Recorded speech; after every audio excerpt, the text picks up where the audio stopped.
Guys, gals, and non-binary pals, welcome to another episode of Exilia Regalia. I am your humble dumble master, the one and only pudding pastry, farting tart, and I am joined here by my lovely crew of intrepid adventurers. We have the Punkyard Dogs. I'll do them one Hi. at a time this go around. We got the CGs. Mm. We got the Joe Mojos. Ripham's is fucking dead. We got the Wolfstalker 16s. Yeah, I'm nervous. We've got the J Frost 747s. Why do I feel like my internal organs are on the outside? And we've got the Wicked River 97s. For love and violence! Yes. Oh boy, are we in for a night tonight.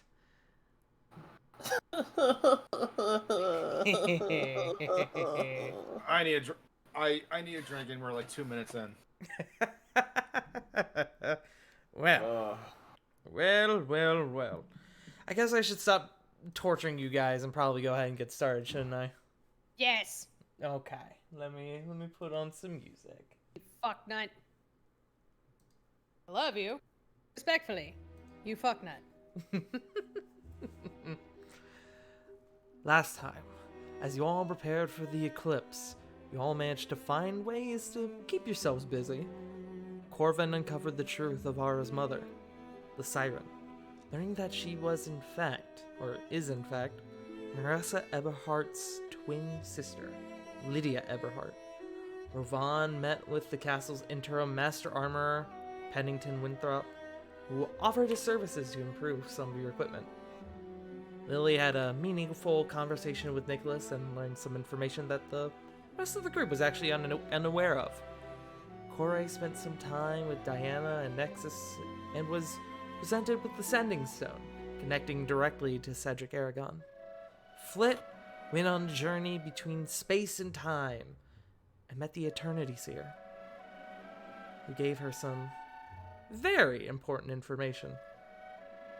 And Sarah was presented with a surprise conversation with Alana Shaw. However, in the midst of this discussion, Sarah became racked in pain. Kieran quickly appeared, saying that it was time for the ritual, and with that, we get back into it. Where is everyone right now? We'll start with Corvin. Corvin, where are you at the moment? This would be like after we got back into Dragon's Reach, right? Yes, this is unless you decided to stay extra time, you would be back in Dragon's Reach. Because This would have been 2 days after you left initially. Okay. Yeah, then he would be knowing that the ritual was about to happen. He would definitely be kind of a little nervous, but like slowly walking towards the castle after telling our goodbye and kind of just giving her the whole spiel of I'm lucky I have you, blah blah blah, being all sappy. Okay. Flit. Well, we know where Flit is. Flit, as I mentioned in our last session, you appear in the midst of the castle and you seeing that the eclipse is taking fold as it is right on its zenith. Reno turns to you and goes, "Go. I will catch up." I've gone. Oh, see there. Wait. The Eternity's here. He said Adam Acosta is the key. I hope you know what to do with that. He squints for a moment and he kind of shakes his head. "Later. Go." Okay. You burst out from the room that you guys were in and you go down a few hallways and you do see Kieran kind of shouldering a very distressed looking Sarah. Kieran, seeing you, goes, Flint, I need your help. Sarah! She's gonna run over and kind of grab the other arm. Mhm. Where's she going? Where's she going? Same place as before. Hmm. Sarah, you are conscious, but you are nearly debilitated. Is that the word? Debilitated? Yes. In just this sheer, like, it's almost like your entire body is asleep, like that weird, like, static sensation you get. Oh, I hate that. Yeah. But it feels like 10 times more intense. Oh, Jesus. Okay. Corey, where are you at the moment? I will say, to sort of help you all out, you all were Probably in the aware library. of what exactly was about to unfold, so I can presume everyone is at least within general vicinity of the castle. I'm Yeah, more probably. just looking for where specifically everyone is. Library. Library? Okay. Looking for more books. Just anything last minute she might have missed. Okay. You're pulling a few books off the shelves, knowing that time is running out, and you will very quickly soon have to engage in the ritual. Lily, where are you at the moment? You said we're probably all within the vicinity of the castle, so Lily would actually probably be in the kitchen. Okay. Lily's made friends with the staff. Fair enough. Okay. And Rovan, where are you at the moment? Probably would have been training out in the yard with the upgrades to the gear. Okay. You did get your upgraded gear. Mm-hmm.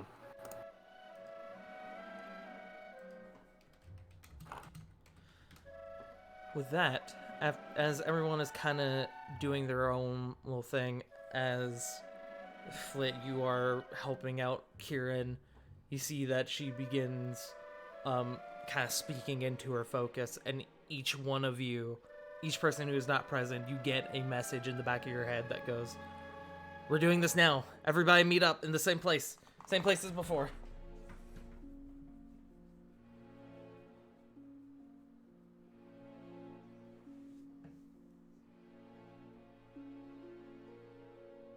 Drop her books and go. Okay. Yeah, Lily will look at the, probably around at the staff and be like, shit, I have to go. And going to take off running. As fast as tiny little legs can move. Okay. Haul an ass. You all begin moving as fast as you can, practically sprinting, and you all converge in the same little kind of like study area that you all had the first ritual. And as you all begin to approach, you all can see Kieran and Flit carrying Sarah, Sarah, you cough once as you are approaching this room, and a bit of blood flecks out onto the floor.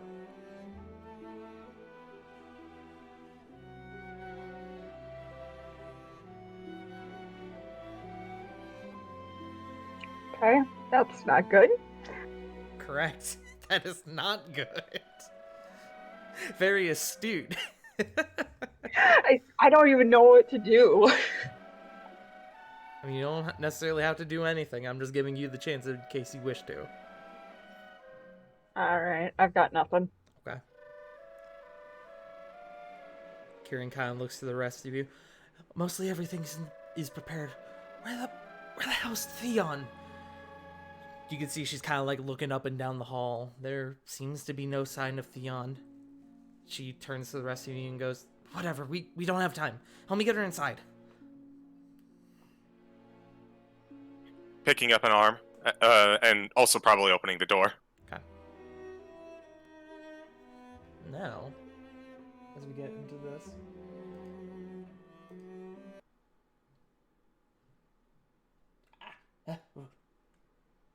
Sorry, I'm messing with the wrong thing.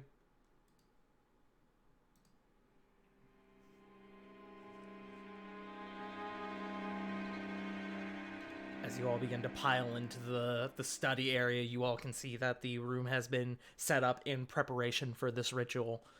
The ritual itself, you remember there being a sort of chalk circle inscribed on the ground. Corvin, you remember specifically your chalk being what was used. Now you can see that instead of that ruby chalk from before, the runes in the circle drawn are done in that powdered lapis that you guys had to procure.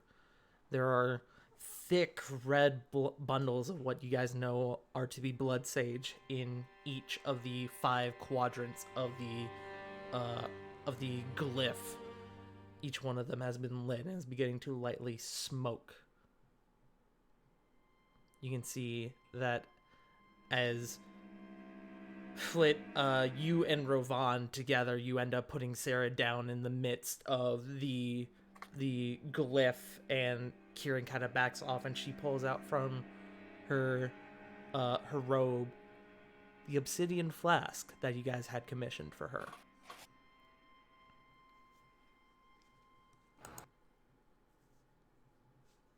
She kind of looks around to the rest of you guys and goes, "All right, is everyone ready?" No, but when will we... Oh my god, I stuttered. When will we ever be? Yeah, that sounds about right. Wait a minute. Before we do anything, Ravon will immediately cast Aid. Okay. And he's choosing 3 people who are squishy and not at 100 health. Okay. So who would that be?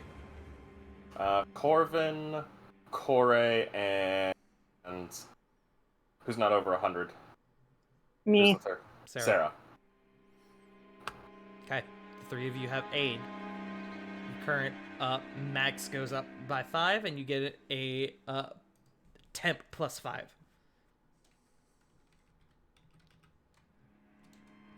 Does anyone else want to proc anything before we continue? How long does this last? 10 minutes.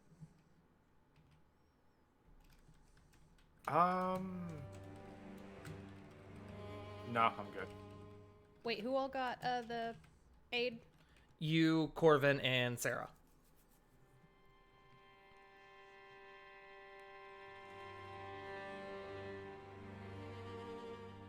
Sorry, I didn't have my notes up. That's okay. What did that do again?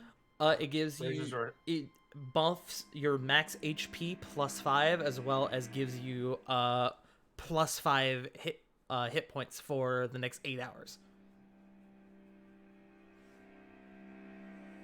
Wait, so buffs your max HP by 5, but also... Gives you 5 Yeah. HP. Yeah. So 5 temp HP?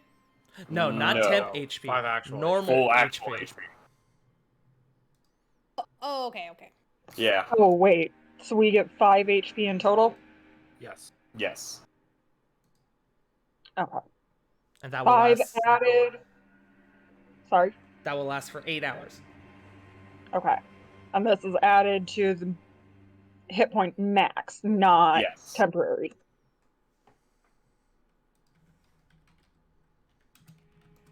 Okay. Sorry, I misunderstood the spell. No, that's okay.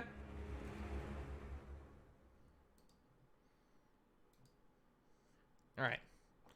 As you guys begin to sort of take up positions along in the room, Kieran goes over to the tip of the glyph, and she puts that obsidian flask down in front of her. Okay. It's just a lich. I could do this. Okay. Yeah, I got this, right? She sort of says to you, Ravon. You have this. He will do his best to try to help Kieran out. Okay. You can see So remember, deep breaths. Yeah. Okay. Yeah, I got this. Corey, I see the thing you sent me. You wish to cast that spell? Yes? Yee. Then go ahead and pop it. It goes onto, I believe, one person.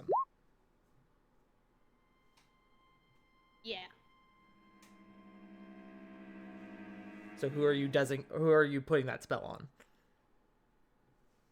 I assume at one point she'd, put like her hand on Sarah's forehead, Okay. Aw. wishing her luck. You take a little bit of holy water that you likely got from the Echo Dea, and you, almost like the beginning of the Lion King, you draw you kind of like draw a slight shape across the tip of her forehead, and you can see a slight twinkle to her skin for a moment, and the spell takes hold. So nobody let me forget that. What did Corey just cast? Protection from It's in good, the, from evil in and good. chat. What's that? Mm-hmm.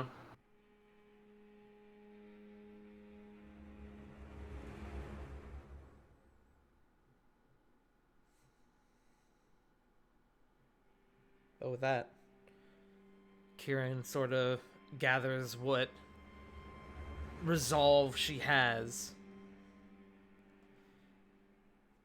and she makes a gesture. She crosses her hands over each other like Doctor Strange, and a light, two glyphs appear on the ends of her fingers, and the room becomes encompassed in a residual blue glow, deep blue glow that as the sigil alights. Anyone who would look out the window can see that the eclipse is slowly but surely crossing over the face of the moon.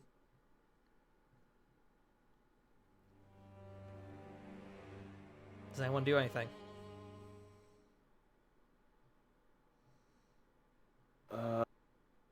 Pray.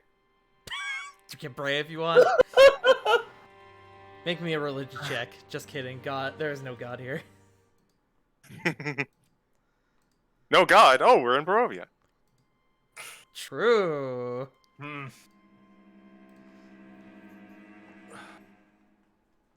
Flint's just gonna look out to everyone, and everyone here is like, "We're saving her. Got that? We're saving her." I'll do what I can, but I'm nervous.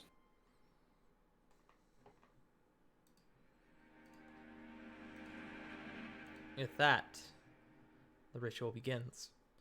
You can see the entirety of the sigil slowly begins to fill in this bright blue glow, and these almost like what I can only describe them as like bubbles of light kind of appear, encasing the bundles of sage.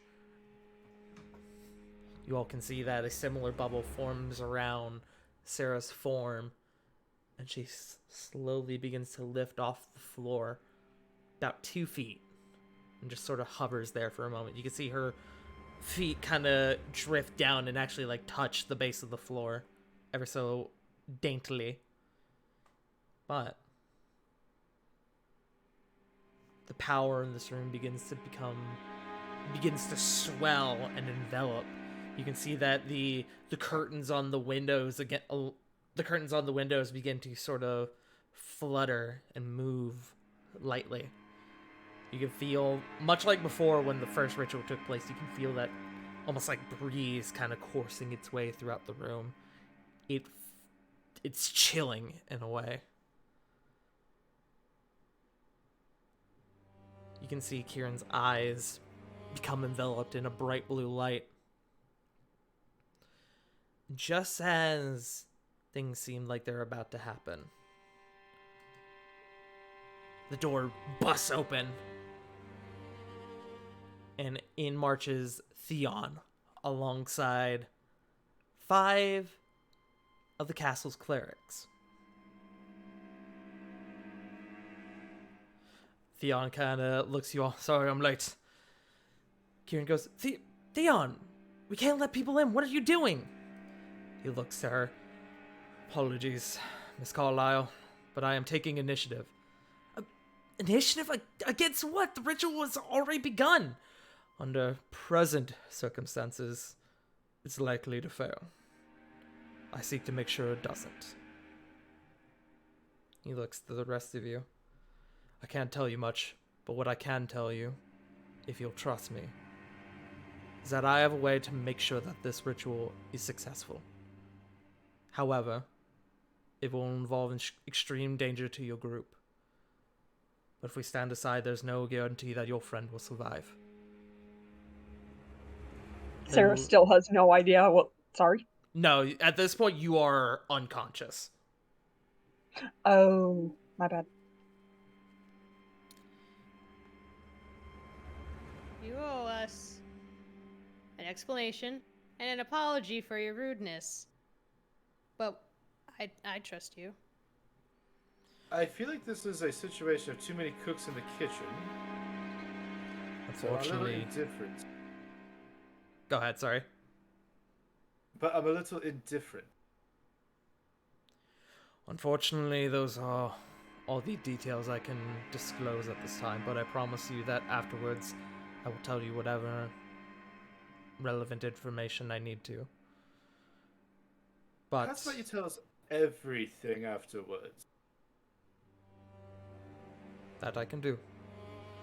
With that, I can only ask you all once. Are you willing to do what it takes to save your friend? Of course. Yes. He looks to you, Theon, or Ravani gives you sort of a knowing look.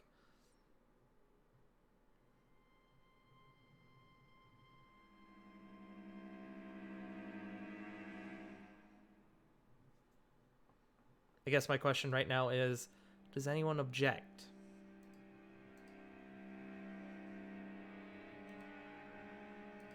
There's nothing but stern determination on Flit's face. Lily? Lily's ready. And apparently so is Rory's dog toy. Hell yeah, that's Raven, Jesus. Jesus. Read the fucking room. God, man. But, Raven barks like, let's do it. yeah. I truly wish that we didn't have to go to these extreme measures, but unfortunately, my hand has been forced. So I will ask you all, please, stand in the circles where the blood sage stands and take it into your hands. Each bundle.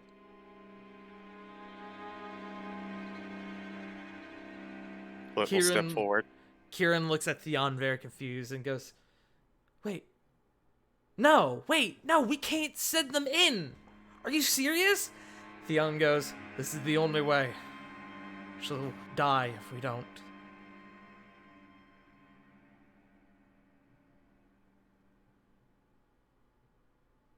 We're going in?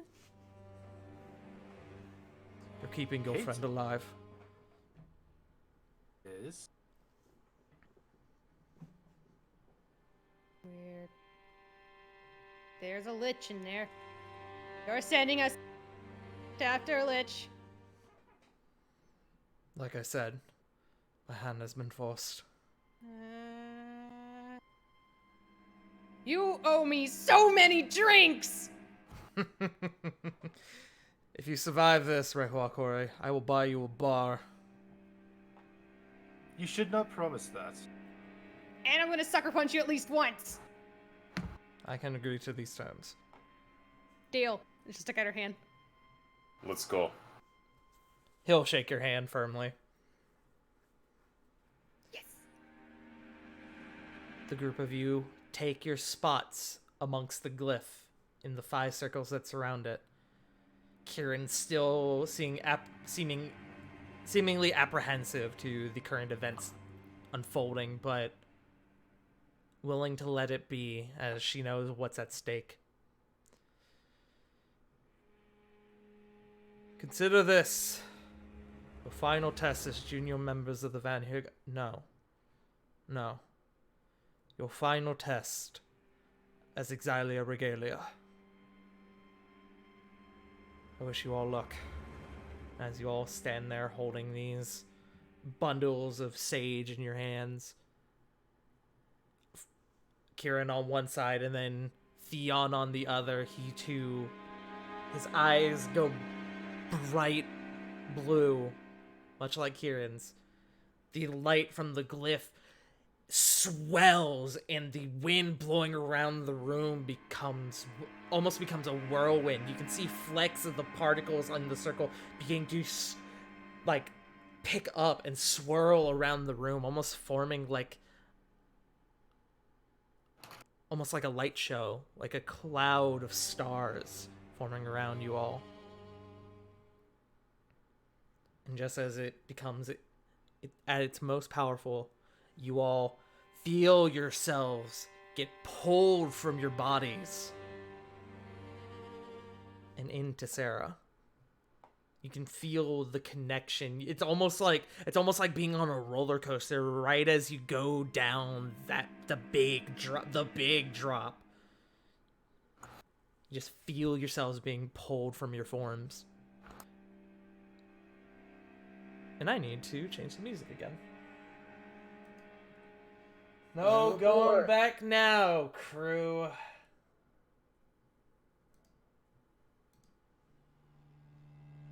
With that, you all awaken. You can see that you all are fine. You have your own bodies, your equipment, but you feel strange. If you weren't aware for the present circumstances, you would almost feel like you're dreaming. You look around and you can see that you're on a rough, rocky platform. You can see that you're in the midst of a cluster of similar rocky platforms. Beyond that, you look out at what appears to be a nearly endless void. Swirling colors, shapes embedded in the void, in the colors. And as you look closer, you realize they're not shapes. They're faces. Some familiar to you, some you're not. Friends, enemies, family. Looking around, you can see your group. Sarah, as you awake and you begin to look around, you are unsure as to what's happened. You remember talking with Ilana. You remember becoming enveloped in a terrible pain. You remember Kieran telling you that about a ritual of something. You remember falling asleep. But that's where the memories end. You now find yourself in the midst of some strange location. You can see that your friends are around you. What do you guys do? Sarah looks around at the others. What the fuck is going on? Where are we? Eh. In your brain? Kinda? This is all an illusion. You are dreaming of something fantastical. You're Corvin, I will a little punch you. stressed. Am I really Corvin or just a figment of your imagination and subconscious? All the more reason to punch you. She's got a point there. But will I You're feel it right. on the outside? How about we not test that theory? No, I will. Corey will turn and smack Corvin. Can I like? No, go with it. No, You know what? go with it. Hang on. No, I got this. He's gonna he will oversell it, as if he's been like struck by like a fucking 2x4. You sell it like The Rock fucking getting bodied in the middle of the ring. I'm thinking Shawn Michaels against Hogan, but yes. Yeah. God damn it. Corey, you like lightly brush him across the shoulder and Corvin, you like do like a full like cartwheel flip over to the side.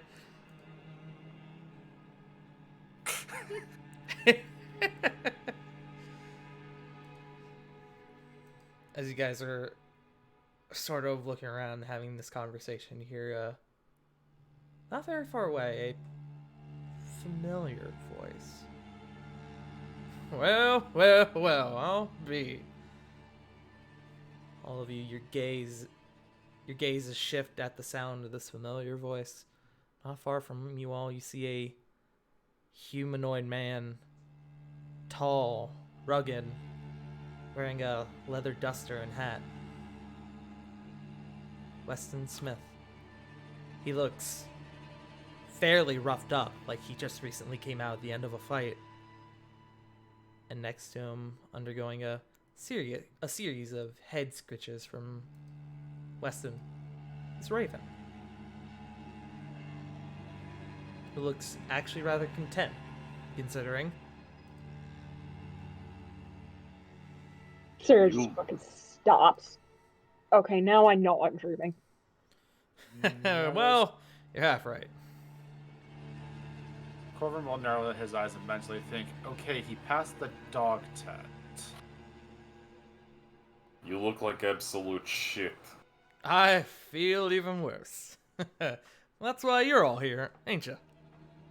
Here to back me up or whatever, yeah? Here to save my dear baby niece. Something like that. A little.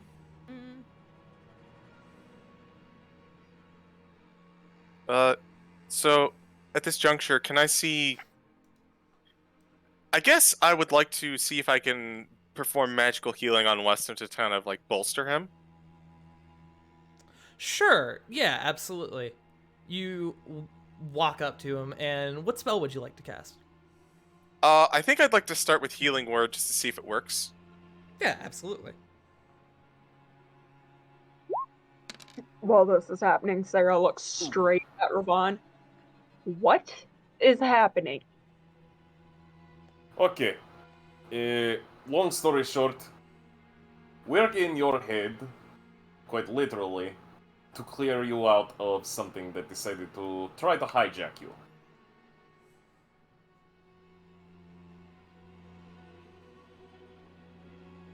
Uh-huh. And what would that be? You don't want us to say the name out loud. Can't Flint. say a name, but it's a bad dude. Flint, you go up, and as this is out of combat, I am going to give you the full healing. You see a couple of his cuts and wounds begin to sort of heal over. Well, thank you kindly. It's been a little rough in here. Here, if that's the case, let's see if we can't do a little bit more. Tart, could I roll, like, intelligence or history or something to see if I can figure out who this is? Or who they're talking about?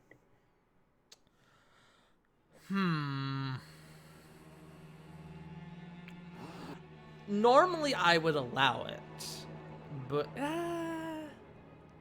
sure. Make me history with disadvantage.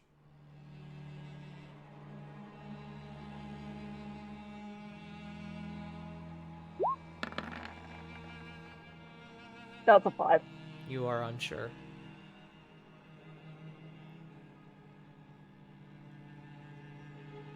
So, Flit casts Aura of Vitality, and is going to start healing up Weston. Okay. I will. It allows you to do. How much healing do you get per bonus action? Oh, 2d6. Okay.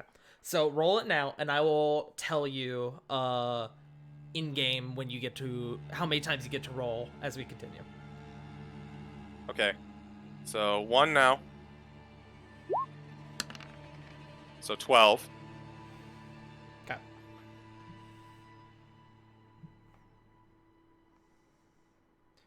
Plus 12. You can see more and more of his wounds slowly begin to patch over and heal. And as you guys sort of are sitting there kind of trying to figure out what to do next, he slowly begins to stand up. Ugh! You hear his legs and his back crack as he sort of gets up. Oh, I appreciate that.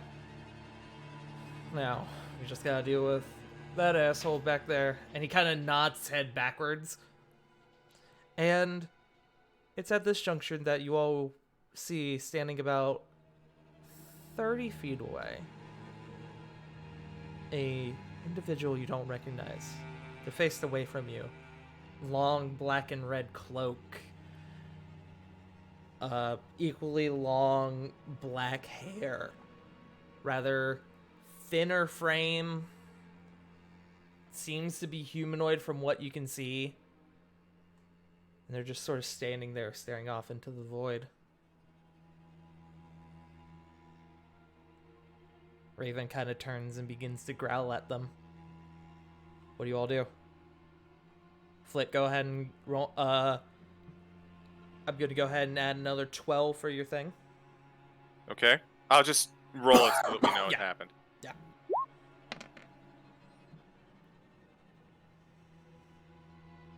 Oh, whatever. Does anyone do anything? Sarah looks back at Rovan. You were telling me everything when we get done with this. Gladly. Sounds like there's a whole lot of explanation y'all need to be doing. Sounds like y'all be keeping secrets. Apparently so. Well, now we So- can tell you more, but can't. No names. Yes. Listen, if I went into the entirety of my relationship, I don't think anybody would be shocked and would probably be a little disturbed, so I keep it to myself. Well, I do gotta apologize to y'all. Especially to you, niece, kid, pup. Or I guess you're a wolf now, huh? I latched onto you, and well, he kind of nods over to the figure again. He latched onto me. And it's at this juncture. Another 12 from the healing.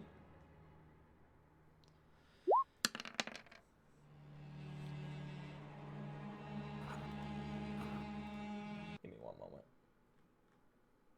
Oh no.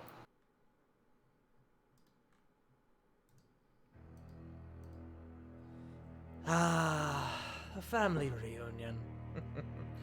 How touching. Yes, I know all about you, dear girl. I know your history with this thorn in my side. Your memories have been wondrous feed. Your life has been nothing short of a tragedy. Oh, you poor thing. Well, don't fear. Soon the pain and despair will be nothing but whispers. And this figure turns around. And you see this figure. Art. Yes. Can I ask a question before we go through? Sure. What do I need to perform a check? Was he just chilling there the whole time while Wes was talking to us? Make me an general wisdom check. Yeah, as well. 14? Anyone who wants to. Ah, fuck it, why not? Like from the description, it sounds like he's sitting in a chair like petting the dog, and he's kind of like the guy was like off in the shadows, and like, oh yeah, I need help beating his ass. And you just look over, and he's just like staring out a window, or looking at his phone. Weston was Like, kind of like sitting on the rough, like rocky ground of this platform you're on, almost like as if he'd been like knocked down to his petting raven, and you can see that this other individual is over by the edge, and everyone except Ravon. You get the Yeah. impression your group is rather astute, observant. You get the impression that if he had been hiding himself, or that he's not exactly hiding himself, you get the impression that you should have seen him, but you didn't. So Not until he was mentioned. Does it look like he? It sounds like Wes got knocked into the ground just really far away, and it took him until just now to walk up on us. Something like that.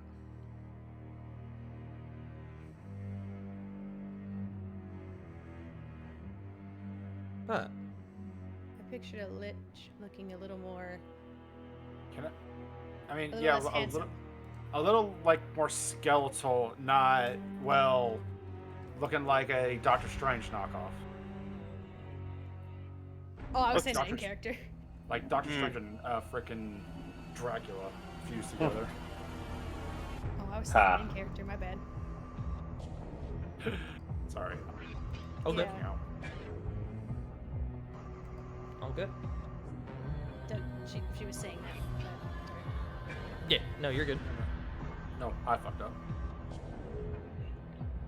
But yes, Okay. he turns and he faces you all. None of you on the surface recognize this individual. Everyone except Sarah, though, you know who this is.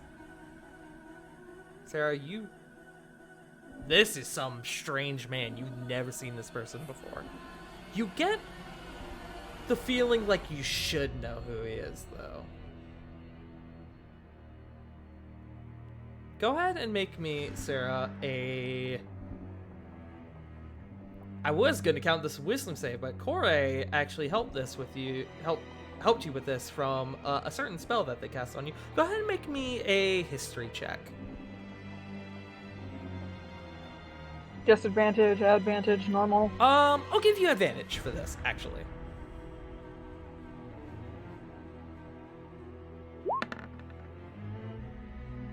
$13? It occurs to you as you kind of look this figure up and down. You don't recognize them, but your mind begins to flash back. You feel yourself like jolts go through your jolts go through the course of your mind and your brain, almost like a migraine. You start thinking back to the nightmares you were having and the strange shadowy figures that you were seeing. And then it hits you. This is the one you've been seeing in your dreams.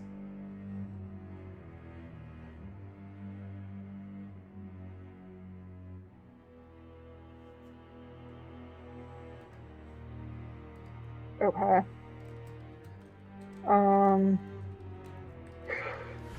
She just kind of watches him warily for a moment before looking back at Weston, still kind of keeping Tsig'Motus in her peripherals.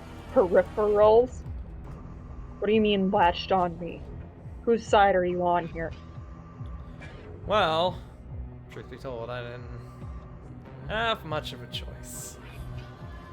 As for whose side I'm on, well,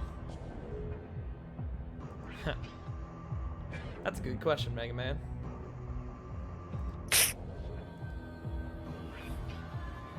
Who's Mega Man? That's a good question, Mega Man. Hmm. Now, as for whose side I'm on, I guess at this point, and he kind of goes over to you, and he takes his hat off, and he puts it on your head. I'm on your side, kid. I mean, your friends are nice, but I'm on your side. And he, like, touches he, like, pokes you in the shoulder. I don't care Does who Sarah- this big belly bitch thinks he is. He ain't taking my niece. Does Sarah see Ivory and Ebony on Weston? Ellie. You look down, and they are at his side. Yes.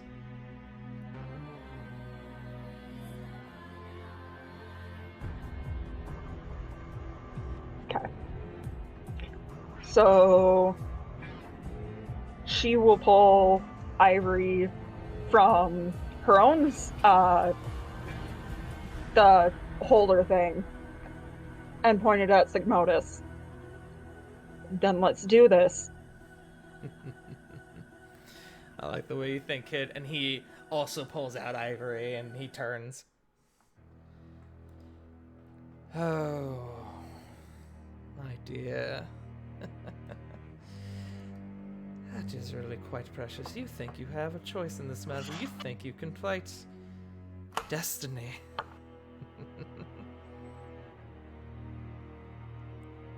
My friends say it's my mind. I'm not going down without a fight. One who claims to control destiny. Now that's arrogant. Well, I mean, gods often control the very state of being, don't they? Oh my actual fucking god, you are that highly of yourself. Oh. and you'll complain about my ego. I do complain about it. Oh, fuck, I never shut up about it. He kind of looks over your group. Exilia Regalia. Tell me, heroes. Do you all really think you can defeat me as you are? Me, Torek Drakenheim, the man who pushed the Vanihir Guard to its very limits. The man who killed Cedric Aragon in his prime. I might not be. Nice try. I might not be quite at my full strength. And you can see he sort of raises a hand and kind of looks it over, and you can see glyphs and sigils actually course down from his fingertips, down his arm. But I surely have enough power to crush your bones and scatter your ashes to the four winds. I'll certainly give you credit.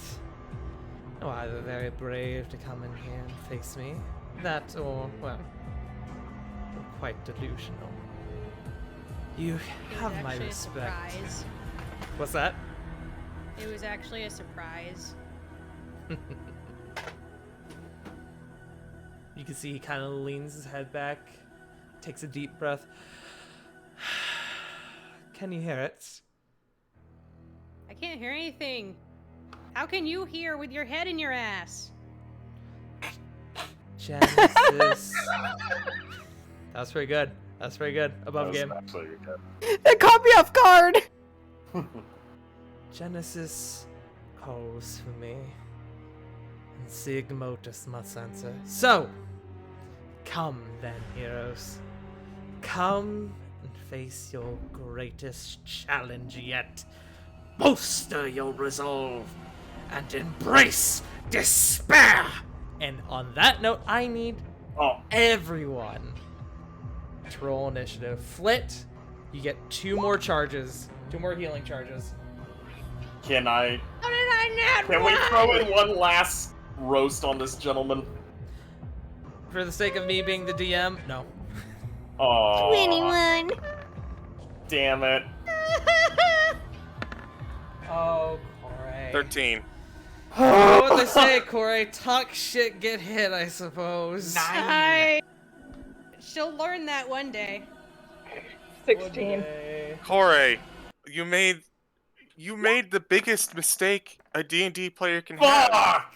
You went into monk. Your initiative rolls are going to be terrible. True. I only did one thing in it. Well, 2 things in it. Shut up. Technically 3. Shut up. Oh, this map. Okay, this is beautiful. dope. I did not make this map. Don't give me too much credit. I still like it though. It's nice. Shout Cool out as to- fuck. I recognize that name. Shout out to Dice Grimorium for this dope ass map. Some really dope. Well done, Dice Grimorium. Wow. Let me go ahead. Well, shit. Pull up some battle music for you all. You all can thank CG for this one.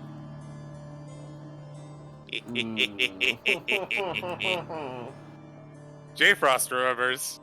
Why do you torment me? Alright, let's see. We've got Lily at a 21.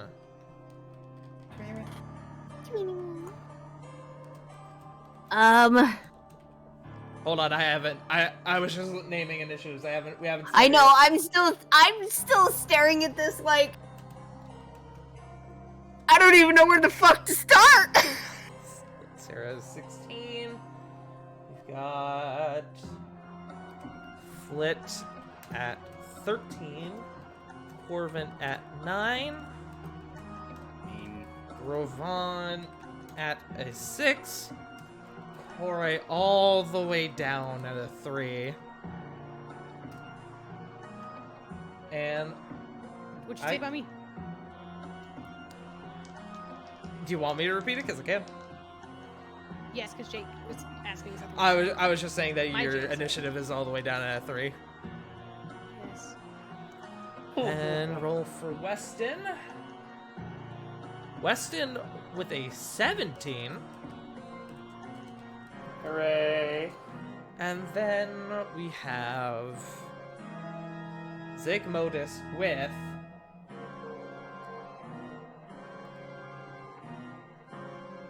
an 18. Okay. Oh, so he said his own name. Okay, I got confused. Because I saw his name. Is that his actual like person name? Before he Torek became one? Drakenheim is his name. Tsig'Motus is his title. Oh, okay. Really quick question. I assume we're stuck on the platform we're on. I didn't say that. Oh. Okay, good to know. That's initiative for you all. Before we begin, does anyone want to go to the bathroom?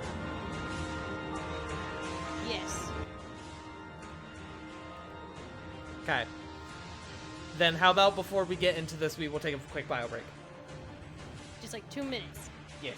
Everyone go run to the bathroom. I'm gonna keep the music going because I like stressing you all out. I'm gonna go to the bathroom as well. You think this is stressful? I love this jam. Fuck off! I need a semi-strong drink. Hey, before this became a boss theme, I was actually listening to this, so it ain't always about you, J. Frost. Why do you torment us? Hey, What have hey, you done?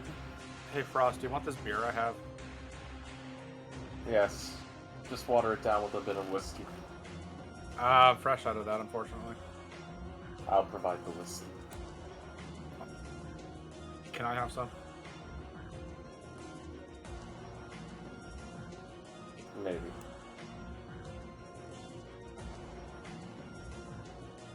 Real quick, that potential mobility option you were thinking about, Corvin? Which one? Oh, the other one, yes.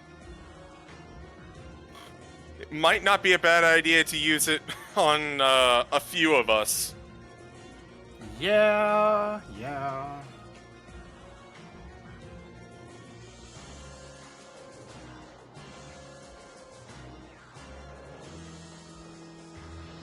See, high-powered fucking spellcasters like this, they always go for that option because they're dickbags. Of course they do. I, however, I'm a dick, but I at least teleport away. Hello, I'm back. Welcome back. It's happening, gang. Mm-hmm. Also, this music also very good for an army of the dead. True. I prefer Army of Darkness as my favorite Sam Raimi film.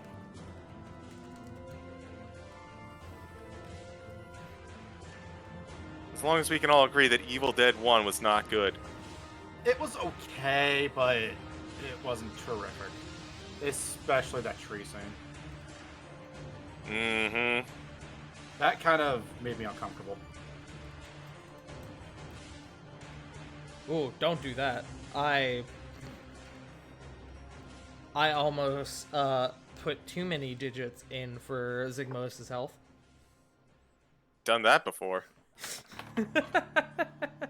Surprise, he has 1 million health. Good fucking luck.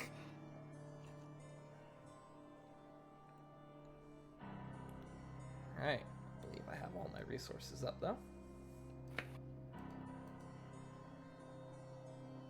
Quick roll call. CG. Hello, I am Chaos. J Frost. In nomine Patri et Filii et Spiritusi et Sanctea. Amen. Joe. Darius Dominus Santus. Punkles. Is he about to, like, Loki smash me? He might. River. Gaze here. And Sarah.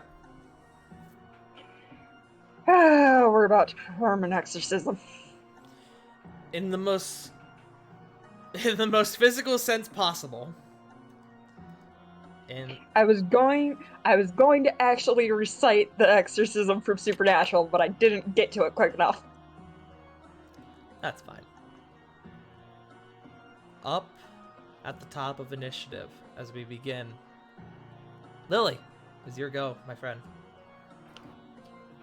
The big rock we're on. I'm not gonna have to climb anything. Is it just a big rock? It is a flat platform. It's a bit rough. Like it feels like something that splintered off from something bigger. You can see similar platforms in shape and structure around it.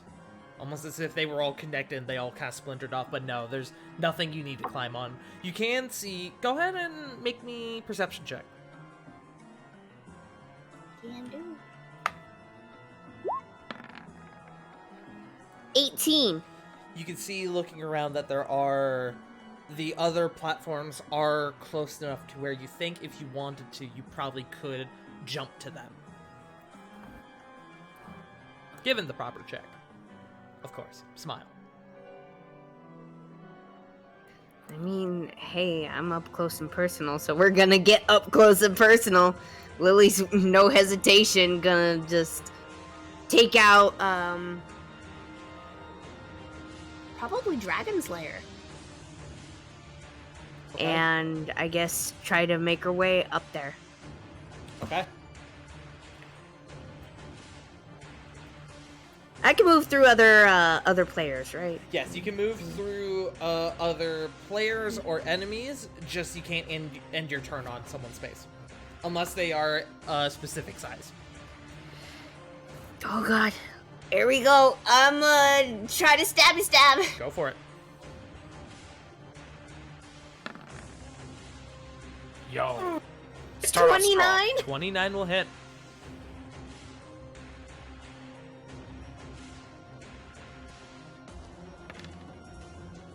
Nine.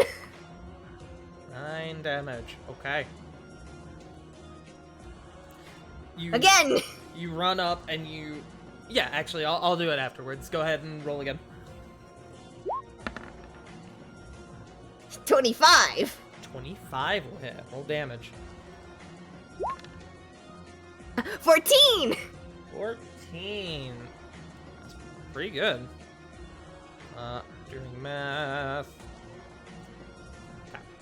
You run up and you move quickly to the side to try and get yourself out of his gaze for a moment, try to catch him off unawares, and you take 2 quick stabs at him, and you notice as your blade pierces through what you expect to be blood is actually a dark, almost like reddish purple mist that slowly begins to leak out and float upwards. Is that your turn? Concerning, but yes. Okay. At the end of your turn, he's going to spend 2 legendary actions. Actually... Yeah, he's gonna... Oh no, he is 1 legendary action. Okay. As he looks to you and he goes, so you're the first then. Lovely. And Let's see. Give me one moment.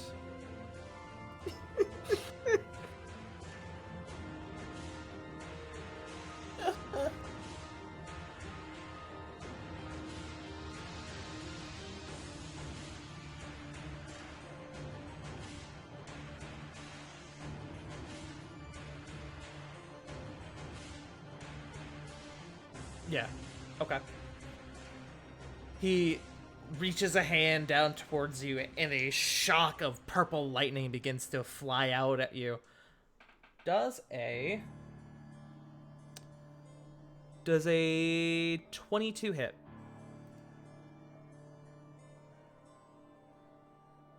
Yep. Okay. Need to find. Okay, there.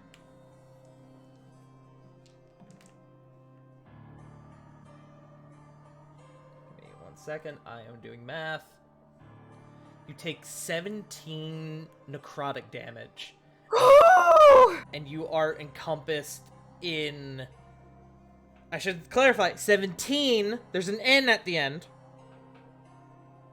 Not 17. 17. 17 necrotic damage, and you feel this pulse of electricity begin to course up and down your body. Lily, the next attack roll you make before the end of your next turn has a disadvantage. So he has cast Crippling Shock on you. Is there a way I could use my reaction? That. Fade away immediately after taking damage. You absolutely can. Yes.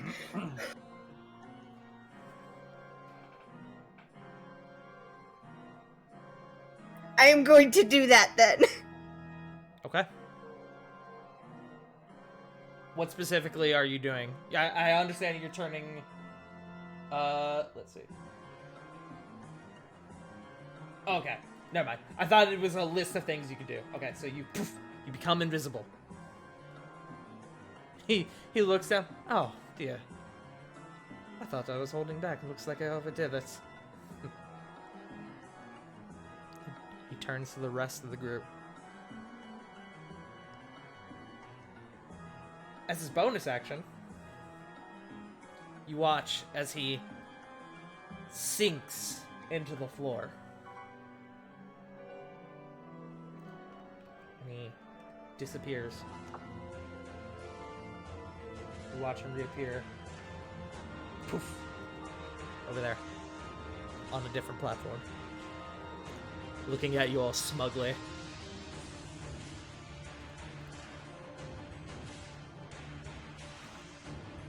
I just realized I forgot to roll something. Hold on. Give me 1 second. Okay, cool. Alright. Up next is Weston. Weston is going to take... How many shots do you get, Weston? I believe you get 2. Yeah. He's going to move forward. 5, 10, 15. And he's going to take 2 shots with Ivory. Did someone just rip ass? What was that? Y'all good? It's okay. It was just good timing. It's all good. I just wasn't expecting Well, it. good timing for like seeming like out of nowhere. Yeah. The first one misses. The second one matches. So Weston moves forward and he takes 2 shots. The first one goes wide, but then the second one nails him right in the shoulder. Oh.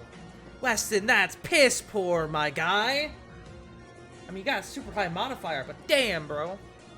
Weston does 11 damage. As more of that mist begins to seep out from his shoulder. That's Weston's turn. Legendary. Oh, wait. Oh, I'm a fool. I completely bypassed his turn. I did his legendary action and I thought that he fucking Whatever. It's fine. What else did he do? Tart just laid on us. Shut up. He'll look to Sarah. I'll go back to... I'll wreck on this and say that this happened first. He'll look to Sarah. And he raises a finger.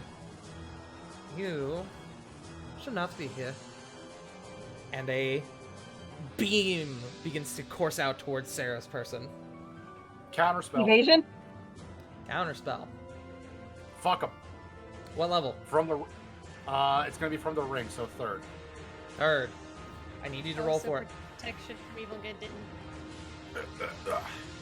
Well, that's a backup plan if this doesn't work. Okay. This is something pretty scary, so this is a good call. Yeah. Yep. That is 12. I'm using my inspiration to reroll that. Inspiration, okay. Okay. 25. 25 will do it. Just before it reaches Sarah's form, you watch as it quickly fades away as your counterspell goes off. Corey's just standing there looking at him with an equally smug face, fingers at post snap. You watch as he quickly moves his finger from pointing to his mouth, to his lips, and he goes, Yeah, I figured you'd be the problem. Always. And then we go to the roll that I had to do. And then Weston's turn happened.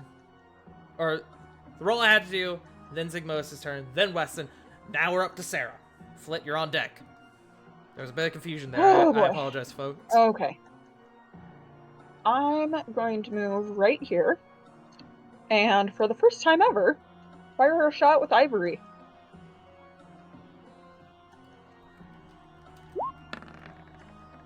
Ooh. 25. 25 will hit. I'm also doing bonus action Hunter's Mark.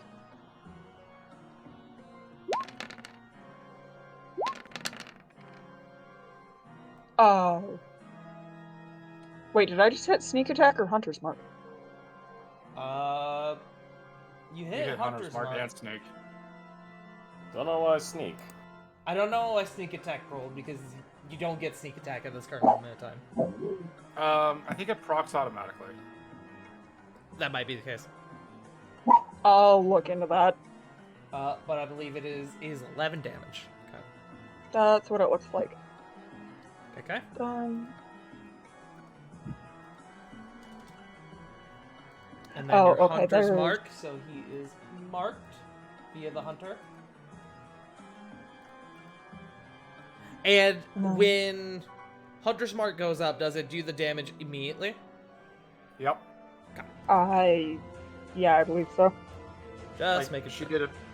She did it before she rolled, right? I think I clicked damage for Ivory first and then hit. You did Hunter's Mark Hunter's Mark. afterwards, so it does not do the damage then. Then no. Okay.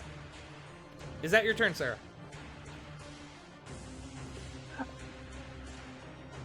Okay, hold on. Okay, you guys are right. It doesn't do damage quite yet. Yeah, I think that's all I've got. Okay.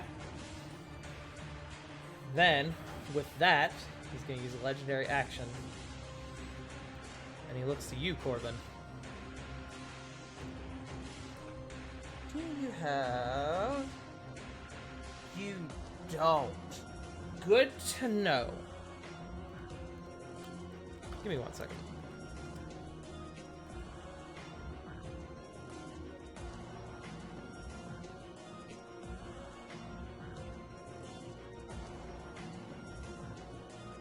That's a reaction. Oh, that's good to know.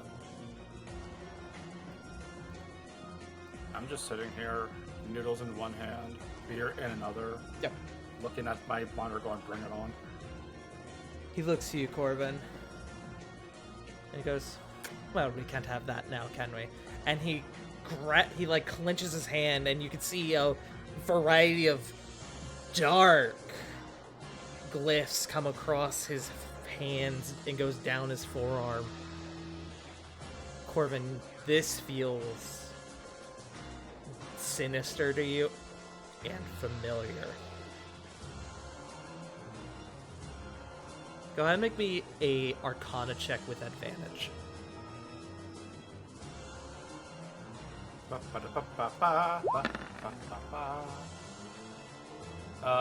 Two anyway. 21. This is Argomancy. Fact. So, that being said, I need you to make me intelligence saving throw with a -2 to your save. I see. He is in Ravon's range, though. I am in Ravon's range. That's +3, right, Ravon? Oh, yep, that is +3. Alrighty. 12? Okay. You feel what you would expect is you expect intense pain and you prepare for it, but instead you feel something get removed from you, almost as if it's forcefully pulled out. You take 36 psychic damage. You said 36, not 16, right? 36. Okay. In addition, I figured that was coming. you are unable to cast magic for 1 minute. Okay.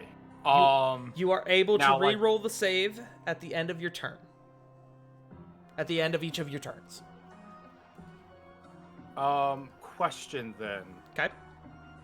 Does this include magic that I am able to cast through because of my magical item? Magical items are fine, just you yourself cannot cast spells. That is Utilizing Okay, a magic item okay, is fine, though. that is perfectly fine. That does not hinder my plan. Okay.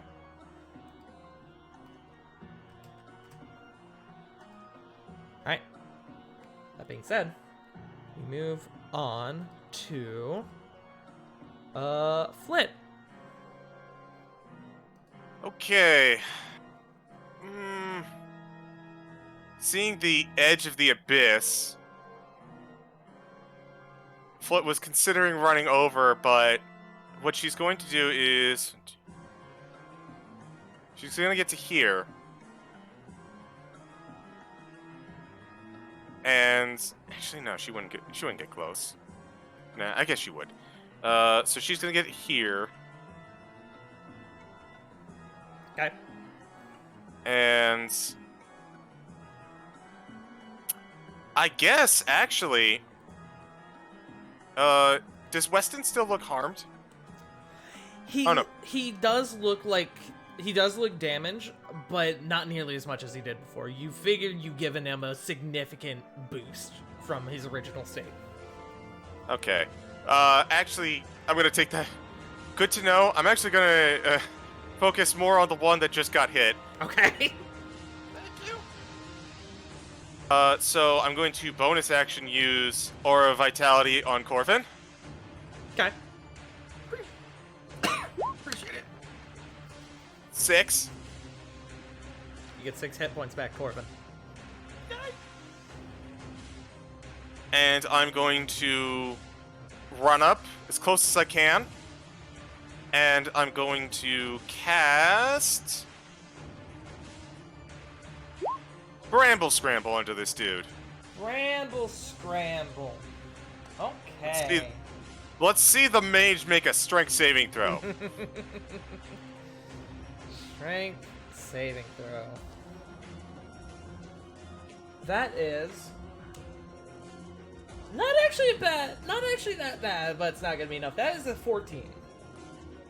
He fails. He fails. He is restrained. He is restrained. You can see he's looking rather smug up at Corvin as he does. You see a bundle. You reach forward, and where you wouldn't expect there to be life and plants, you reach forward and you spawn into being a collection of vines that reach up through the ground and then begin to ensnare him.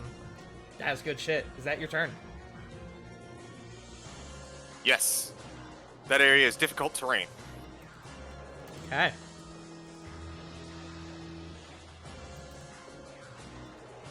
And it is... Okay, cool. Thank you for doing that. Alright, up next... actually... He's gonna use the legendary action. And he... Let's see. How far can you go, my friend? Can't go there. However, you can go there. Whoop. He is officially out of the Bramble Scramble. Did he teleport or did he move? He teleported. Sorry, So- I went boop as if like that it insinuated what he did. You watch as he just vanishes from his spawn and reappears again, much like he did when moving from one platform to another. Okay, so DM rule. It technically doesn't end the spell. Really? He's entangled until the spell ends, and he has to use an action to escape it. So it just follows him? That's interesting. Well, now. Then how about this? Instead of him teleporting, yeah, he does have that. He's gonna cast a spell magic on the Bramble Scramble, Okay. so it does go away. But that's good to know, actually. I never really thought about that with that wording. That is very okay, cool. I like to think what happened was he teleported out and took the vines with him, and he's like, this was a dilemma. Yeah. Concern. Alright, but up next, Corvin. You could feel your link to your magical powers is just non-existent at this current moment in time. You feel like hollow inside. It's very strange. It's not a feeling you've ever quite experienced before.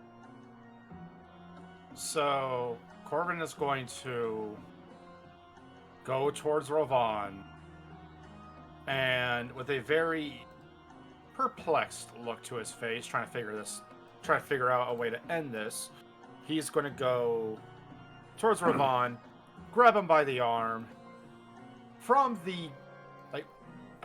grabbing him by the arm while kind of like plucking away at the mandolin, cast Fly on him. Okay. And You cast on bonus yourself, action. you said? Or on Rovan? No, on Rovan. On Rovan. Rovan, you now have the power of flight, my man. So you Neato. have a 60 feet flight speed. Okay. So you can go full DBZ on this fucker. Absolutely. As a bonus action, to add insult to injury, he's going to continue trying to pluck away at it, and you get a bit of bardic inspiration there, my man. Okay. Rovan, you feel emboldened as these beautiful wings that look like treble clefs spawn from your back. You now have the power of flight. I'm sorry, they look like what now? They look like treble clefs.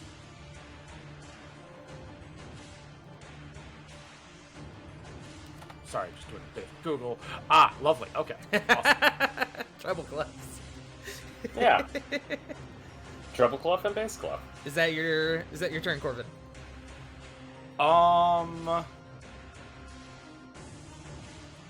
No, I only moved 5 feet there. Trying to get around to here and find a place where I don't have, where I'm not going to be seen, which is probably nothing. Yeah, that would be my turn. Okay. At the end of your turn, go ahead and make me another intelligence saving throw. To see if Oh, you shake thank off the invoke a null spell that he cast on you. Thank God Ravon's still here. True. 24. Hey! 24 matches. What? Ah, fuck. You feel, you shake off the spell and you feel your magical essence return to you. Hey, you guys He's knew what you gonna- were going into. I didn't think it'd be 24 PC if I'd be incomplete compare their target.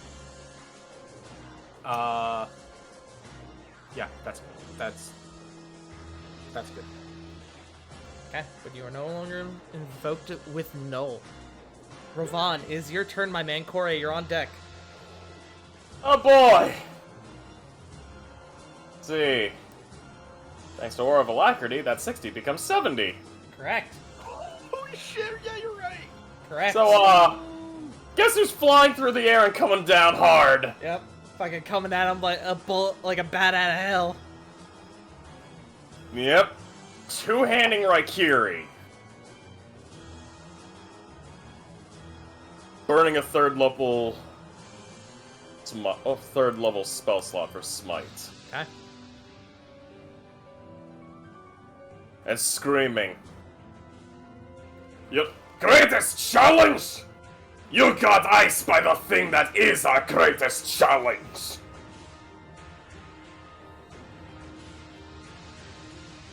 And Raikiri, where is two hand? Yeah, I'm re-rolling that. Burn your inspiration, alright. Burning it. Please don't fuck up, please. Are you fucking? That's Nice of rough, will buddy. did- You have a second attack. That's right. You have a second attack, and that doesn't burn your smite. It's still up. That's another 2 I'm gonna give. There you Fuck you. Better. 29 Let's go. does not hit. No, I'm just kidding. That's a fucking.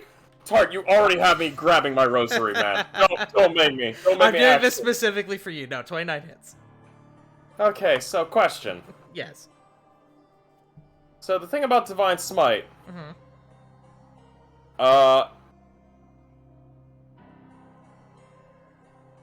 if the target is a undead or fiend, it increases by 1d8. Mm-hmm. Is he still undead? He is not. What? Oh, that's even more concerning. Because it's the ego. I prefer the id. Well,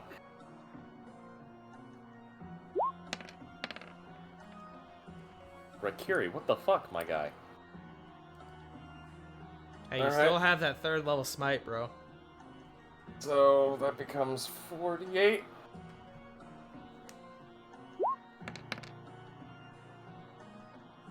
Also, you do have inspiration that you probably could do towards damage. I couldn't have used any of the inspirations on those two hands, could I? I'm gonna say because you already went to the next attack, I'm gonna say no. I thought you did. You said to reroll. He used No. his normal inspiration, not his bardic inspiration. Yeah. Okay, apologies. It's all good. Noted for that. Yeah, bringing Raikiri down on his face and calling him literally a third-rate villain with a fourth-rate spells L book. Okay. You On top of saying that he's basically nothing compared to like Ariana or whatever. Fuck, can't even remember the name. Aurelia? Aurelia. Aurelia. Thanks. My apologies. You come down, and the first swing he throws up a glyph across his hand, which you don't expect to do anything, but it actually like repels your blade, but you use the momentum of it to swing around and get him dead across the chest, and You guys have been doing a bit of damage to him, but it's really at this moment where you see him really feel it, as a massive gash forms across his chest, and more of that, what I can only describe as like smoke, begins to billow out from his chest. Is that your turn? Okay, so I have a question here. I have an answer. Because something, Okay, the thing about Divine Smites, Oh, that's right. I forgot he has that. Okay. Continue. Can I bump a Channel Divinity? The second part, considering that's with its weird wording. Immediately after you deal... Is there anyone within 30 feet? Oh, never mind. Wait. Oh, wait, it can't include you. But you haven't taken... You can't, No, you can't no, give it to I will yourself. not. I will not do that. I would rather save that for whenever I'm with allies. Okay. Please disregard that. I am apologizing. No worries. No, I'll let it slide for this one, because we've already moved on to the next thing. Yeah. That's it. Okay. He is going to use his last legendary action for the round. And he is going to look to you, Rovan.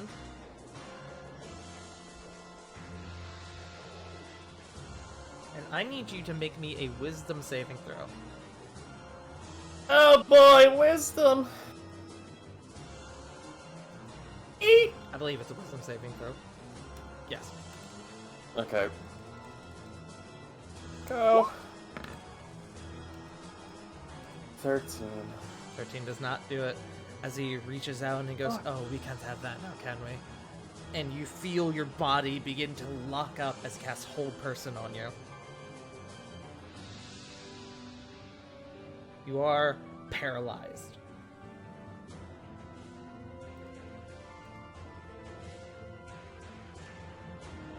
That. At the end of your turn, you can make a wisdom saving throw, which unfortunately does not apply now. And it is concentration, so you're not out, but you are locked up for the moment. Kore, you're on to you.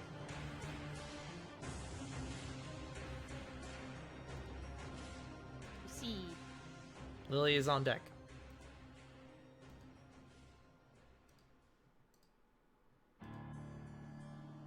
Okay, I guess she's gonna go for Moonbeam. Moonbeam. Okay. I presume you don't want your friend Ravon in this. Yes, So you'd be right. you'd be correct, Mr. God. There you go. Wow, that was exactly perfect. Nice. I'm a gamer. I mean, I meant that. Oh, it did it again. Whoops. That's okay. Okay. He doesn't roll the save now, but at the beginning of his next turn, he will have to make that save. Is that your turn? Yes. Okay. He doesn't have any more legendary actions, so we are up at the top of initiative. Lily. All right. So my fade away goes away after the end of my turn. So Okay.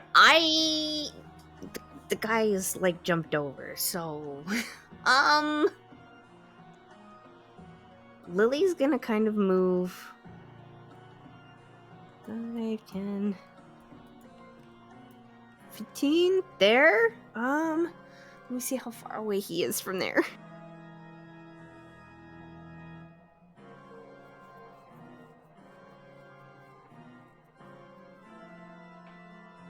Okay. I can see him, right? And I'm not gonna like You can't whack see him. Yeah. Ravon. I mean, you might whack Ravon, but you can see him. Oh, this is gonna be my biggest worry.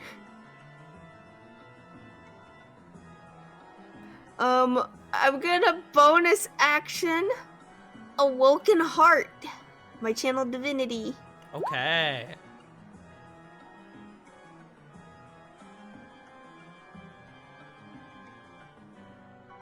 And I'm gonna take. We're gonna use that flavor, right? I got a magic weapon for a little bit. Yeah, absolutely. Captain Lily Timbers. Captain Lily Timbers is gonna take her fucking stabby stab, Dragon Slayer, and just javelin it across. Try to hit him. Okay.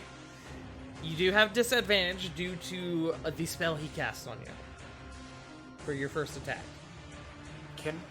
Question though, since she's technically invisible, wouldn't that be normalized? It would be normal because you are invisible. I will take that. I'm trying to remember. Isn't it just I roll my weapon, right? Yeah. Yeah. No! Well then. Hold up. I'm holding. I don't know if there's anything I can actually do. Do you have inspiration? I don't. Uh-oh. Oh. Do you want to say something funny to get inspiration real quick? Yeah, you guys, sick one-liners.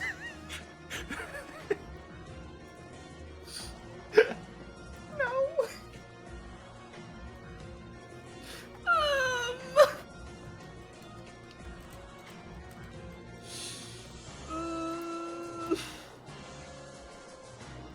May I roll severity now, Lily? Yeah, there's nothing I can do. Does this mean Lily gets added to the hit friendly fire list, Joe? If she does it 2 more times. Fuck you. Plus, we don't know, severity might be nice, and you might just miss. Lily, Yeah. I need you to roll damage on Ravon. Fuck! Ah. Hey, it could have been worse. Okay, that's fine. 9. Ravon, you take 9 piercing damage as you feel a sword fucking just jab you in the back.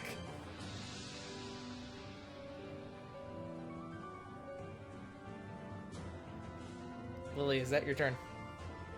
Yeah, and I become I become visible again, and I shout, am I allowed to talk? I can talk, right? You can talk as free action, yeah. I yell over at Ravon, shit, sorry! How I much think did I take? 9. 9. I think you actually still are invisible. No. It's until the end of her turn. Yeah. Yeah, but she's not. Her turn hasn't ended. She's got a second attack, right? No. I do, but I'm too far away. This only allows it for 1 attack. Oh, I see. Does your weapon come back to you, by the way? I thought that's how we flavored it, yes. Okay, I thought so, but I wanted to make sure. Because I wanted to make sure that it wasn't just impaled in Ravon's back. Okay. Just making sure. Okay. Tsig'Motus begins to chuckle. How dreadfully ironic. That is Lily's turn. I need to make a roll. Okay. And then we move to Tsig'Motus.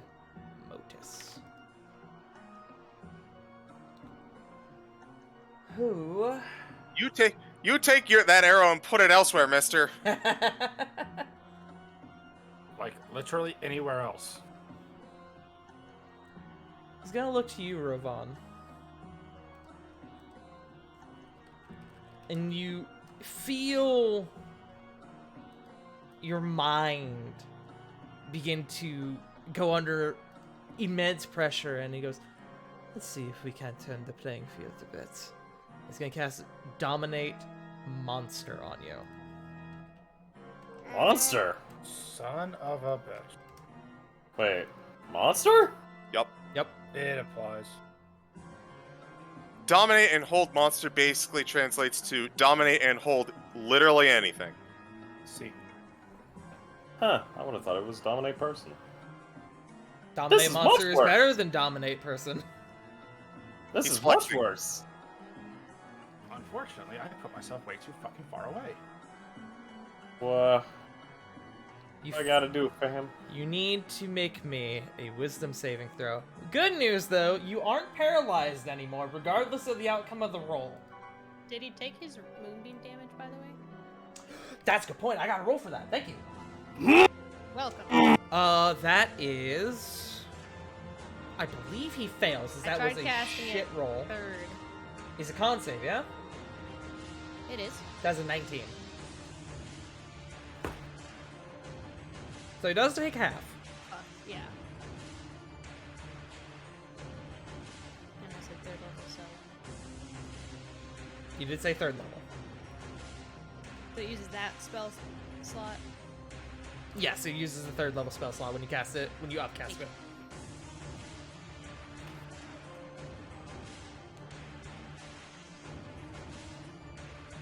Go ahead and roll me your damage, Punkyard Dog. Rehwapore. So that's 40-10? I believe so, because it's 2d10 originally, yes? Yes. Then yes.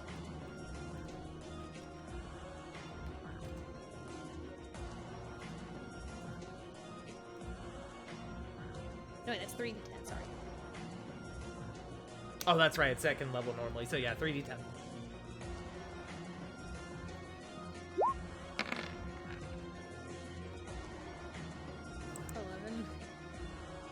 Not great rolls, but hey, damage is damage. You can see his skin begins to sear somewhat. And he is still... He's gonna save... He is gonna cast the spell first, as I did already roll it, but then he will eventually move. So, Ravon, I do need you to make me a wisdom saving throw. You got it, Chief. 29? That passes.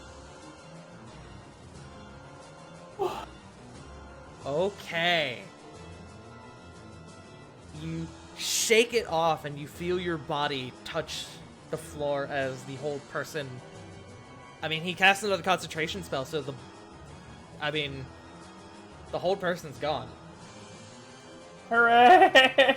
You are not undertook by the spell. He looks at you and he goes, "Wow. I'll give you credit, my friend. You are far more resilient than I originally gave you credit for. Well, no matter. Goodbye." And he moves 5, and then with his bonus action, he disappears, and he reemerges. Poof! Right there. That is the end of his turn. At the end of his turn, he is going to... Let's see. That's fucking disgusting. I'm not gonna use that. Yet. He says yet. Yet. I don't like this. No. He's gonna cast a spell. He looks to you, Rovan. Again, as you are in issue. Well... No, he does have a target. He does have a target. 65. What is the effect of the spell? Oh, hold on. Oh no. Yes. Right? Where the fuck am I? No, okay. No, not that spell.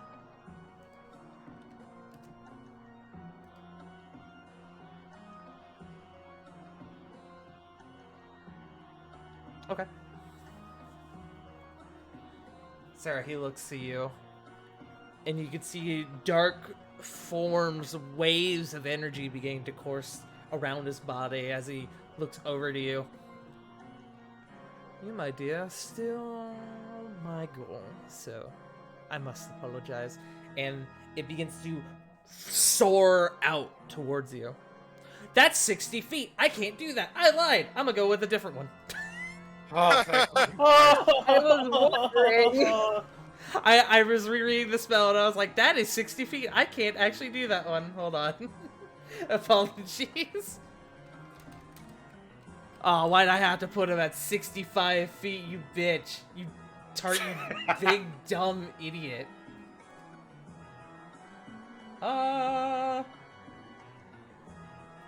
Can I do that?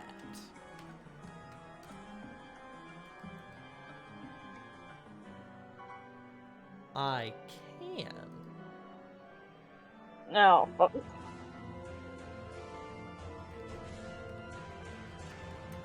Yeah, that would be fun. Let me just map something out real quick here. Okay. Lovely. I need Flint, Raven, and Sarah to all make me dexterity saving throws. As this dark energy begins to course outwards into a bolt of dark lightning, and he's gonna cast Lightning Bolt. Can I just use evasion? You still have to roll for it.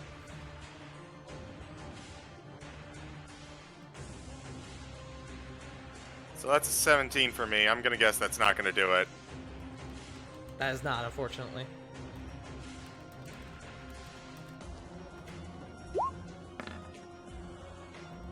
Okay, that's a 22 for me. Okay.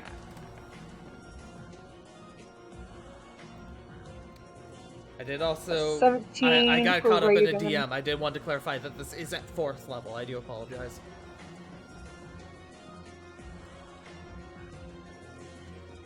Okay, but none of you pass. Sarah, you can still use your evasion, which I believe still knocks it down to half damage, yes? It does, yes. Ravens would be a 19. Okay. Sarah, you take 0 damage. As this bolt flies out towards you, and as you prepare for it to connect with your form, it hits what appears to be a bubble. Some odd magical shield that encompasses your body. You look up and you see from this bubble 5 like tethers through magical aura that connect to you, Kore, Corvin, Ravon, Lily, and Flint. Sarah, until your friends are evicted from your mind and or killed, you are immune to damage. All What? damage. Holy shit. Oh my god. Tank. God mode activated! The plan is stay alive. You can see now why Theon sent you in. Good to know. Raven and Flit, unfortunately, do not have this ability. The two of you take, Raven and Flit both take 35 damage. Ow. 35 Raven's lightning damage. down. Raven is down. Raven is not killed outright, I don't believe. She has 25 health max, so... So no. No. She is down though. Okay. With that is his legendary action. We move on to Weston, who looks back at you, Sarah, and he with a bit of like a look across his face, like, oh shit, as he saw that lightning bolt course forward, and as he sees the bubble of energy course around your body, he goes, I'll be damned. And you watch as he pulls out the other revolver and he points it at Tsig'Motus, and he's gonna take a shot. He's gonna take 2 shots. He's gonna take 3 shots, actually, because he's gonna use the bonus action for a 3rd shot.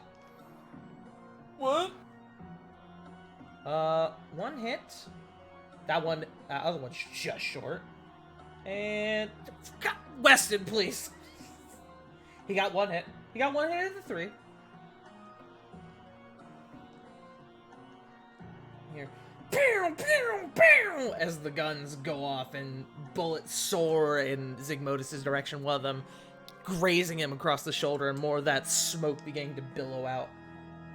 That is a much better damage roll than before. That is 18 damage total. Nice. That's good shit. Okay. Alright. That's Weston's turn. Sarah, you are up. Flit is on deck. Okay. Question. Yes. I already used Hunter's Mark, which is a bonus action, and a concentration spell. Mm-hmm. I also have Favored Foe, which is bonus. It actually does not have an action, but it says as if you were concentrating on a spell. So would that mean I'd be concentrating on 2 spells? Yes, which you cannot unfortunately do. Okay, that's what I thought. That's what I wanted to check. Yeah, you're all good. So that knocks that out. Alright. I am going to move right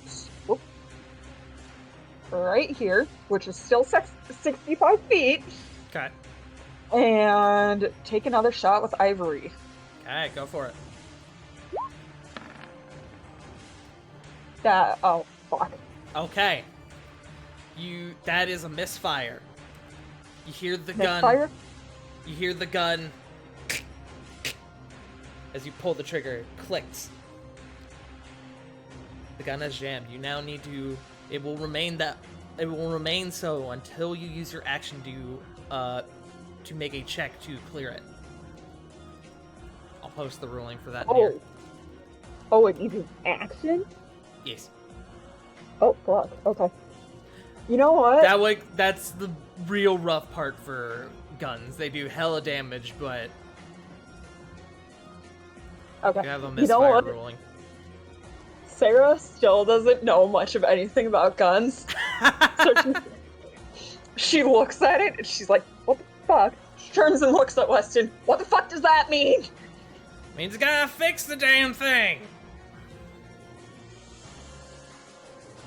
God damn it. So have the rest of your turn. I already used my action. I can't do a bonus action. I already did my movement. That's all I've got. Okay. You're up to Flit. Corvin, you're on deck. Oh boy, I have a really dumb idea. I love dumb ideas. Hit me with it. Okay, so maybe this is a free action, I don't know, but Foot is going to look at the 2, like, the stones. She's like, wait, we're in the mine! And she's going to try and think a bridge over to it.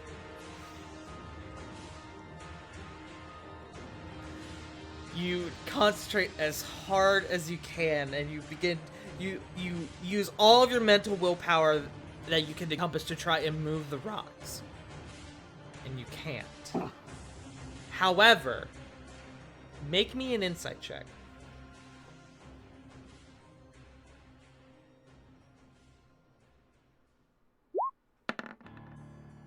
13? You don't think you can, but someone in the party might be able to. That's all you got.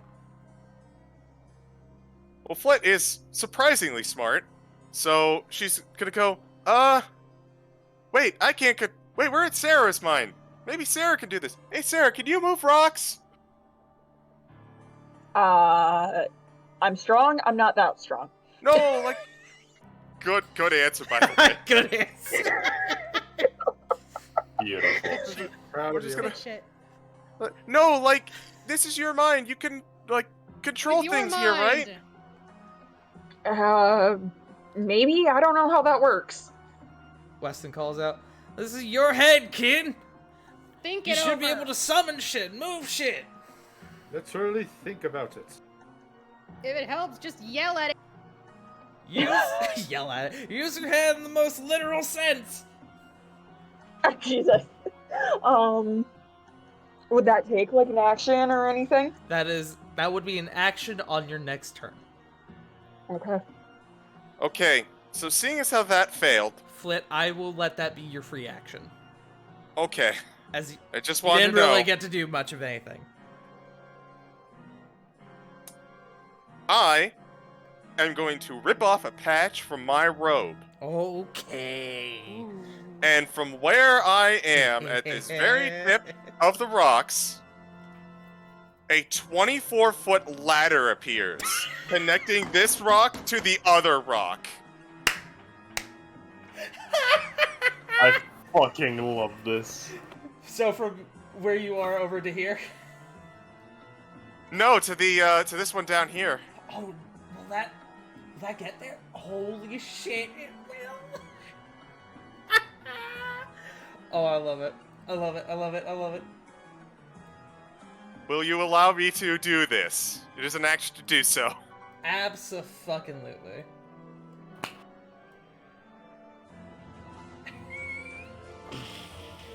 Oh my god, that's awesome. Okay. This. Here is what I will rule for the ladder. You can either take your time to move across it without falling, and it will count as difficult terrain, or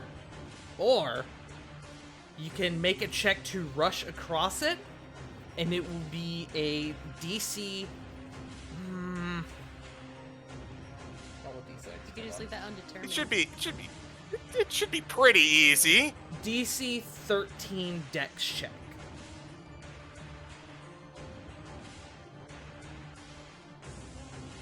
Does that I'm sound gonna risk it for reasonable the enough? biscuit. You're risking it. I'm gonna risk it for the biscuit. Okay.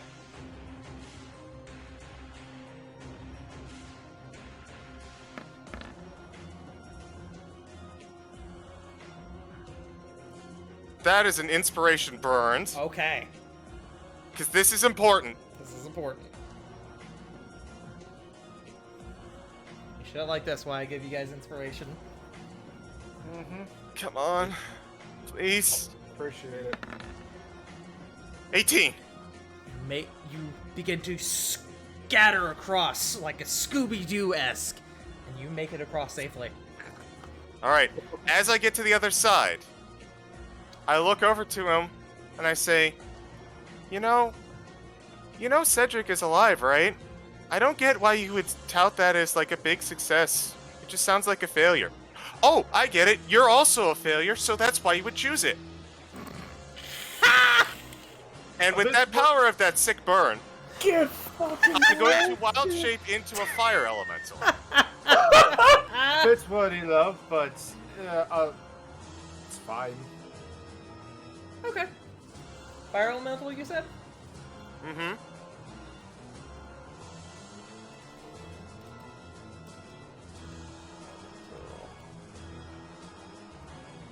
We'll just use this for now. Boop. Dingus. As Flit vanishes from existence in a fire elemental, pops up in the place. So, fun fact, Yes. fire elementals have 50 feet of movement. So I have more movement now. That's true! I'm gonna run through this guy. He instantly catches fire. Yeah. Okay, no save, just immediately on No fire. save. Good He is just on fire. Good shit. At the beginning of his turn, he's gonna take 1d10 fire damage until he spends an action to put himself out. Okay. Also, if he's holding anything that's flammable, it is ash now. You run through him, and he kind of braces himself as, you know, a whole fire elemental is coming at him. And you move through him, and you watch as the ends of his robe catch fire and begin to slowly make their way up. Okay, what else you got? That was my action to pull out the ladder, sadly, so I cannot attack this turn. But I got him on the debuff, and I closed the distance. That's true. He looks at the fire you caused to his robe, and then he looks at you. Oh, well, we can't have that, can we? And he begins to he traces an orb in the air, and he brings his hands together, and you feel the air begin to encircle around you as he's going to cast a wall of force around you. Oh. That's unfortunate. He doesn't make it very big. He only makes it big enough to keep you in it, but there is a... You are currently, until his concentration is broken, stuck in the wall force. Gotcha.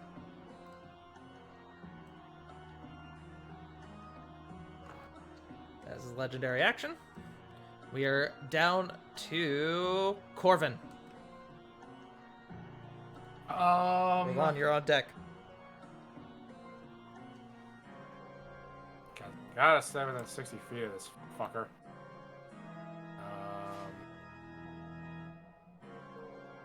Move myself back to my position here. And with magical bullshit back.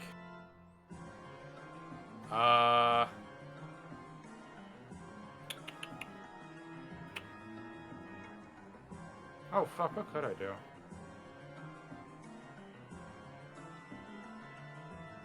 Okay. I am going to cast Cacophonous Thoughts at first level.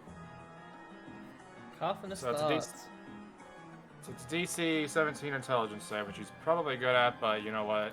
Actually, no. I won't do that because that'll drop concentration. Good call.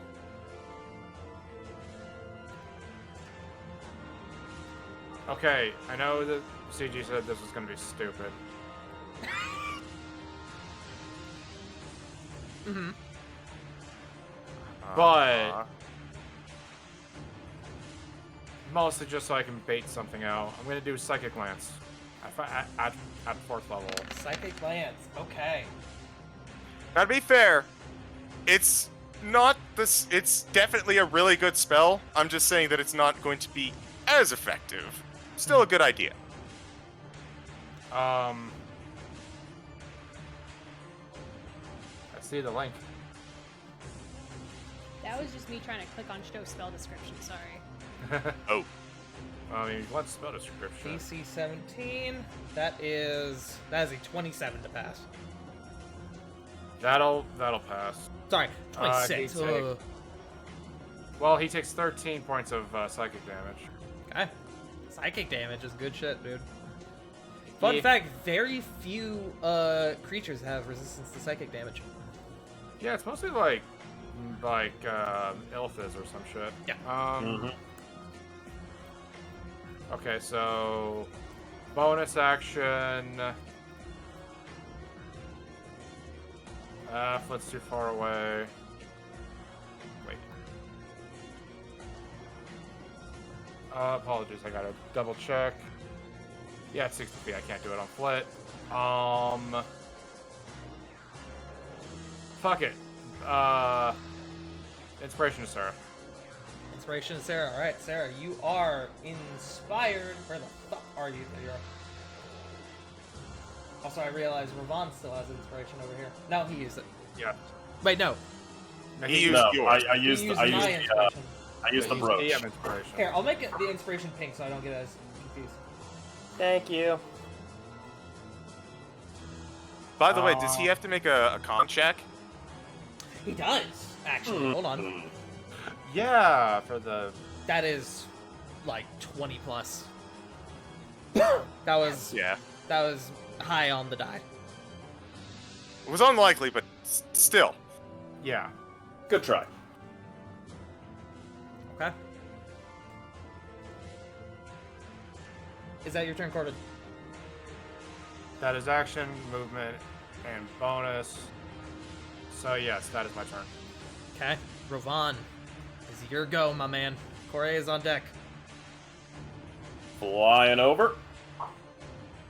Landing right here. So, good old sandwich. And going, we have unfinished business. You You won't get hellfire rest. advantage on this because Flit is technically not engaged as she is inside the bubble, the wall of force.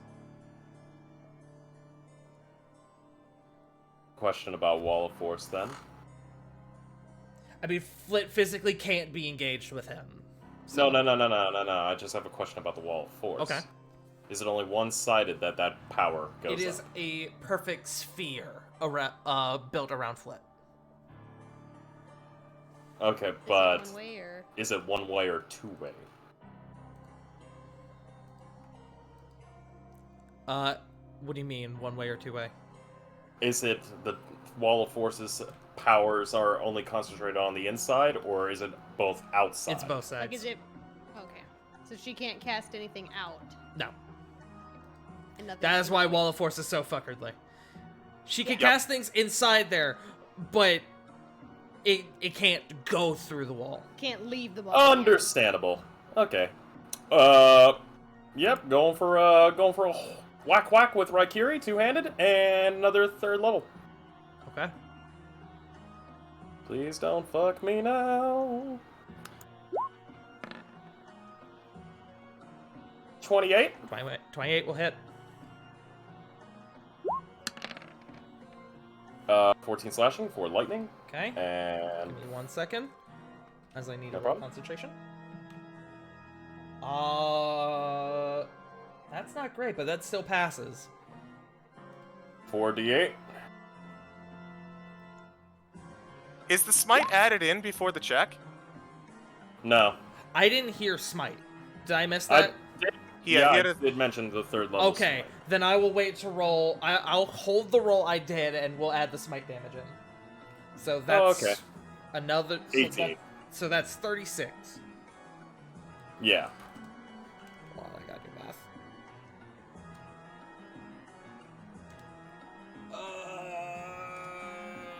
Okay, so what does that make the save then? It's 18. It's half the total, yeah. Yep. He barely passed. Oh, He had 20. That okay. That's still good shit though. That's still good shit, and that is not damage you can just shake off. You come I up still behind got him one as more he's swing. busy dealing with Flit, and you slash him across the back. You still have another attack. Yep. Going for another strike with a first level smite. Go for it. Alright. 19, I would assume I'm gonna need that Bardic Inspiration. Do I have to tell you beforehand? With Bardic Good Inspiration? question. Good question. I don't think I do.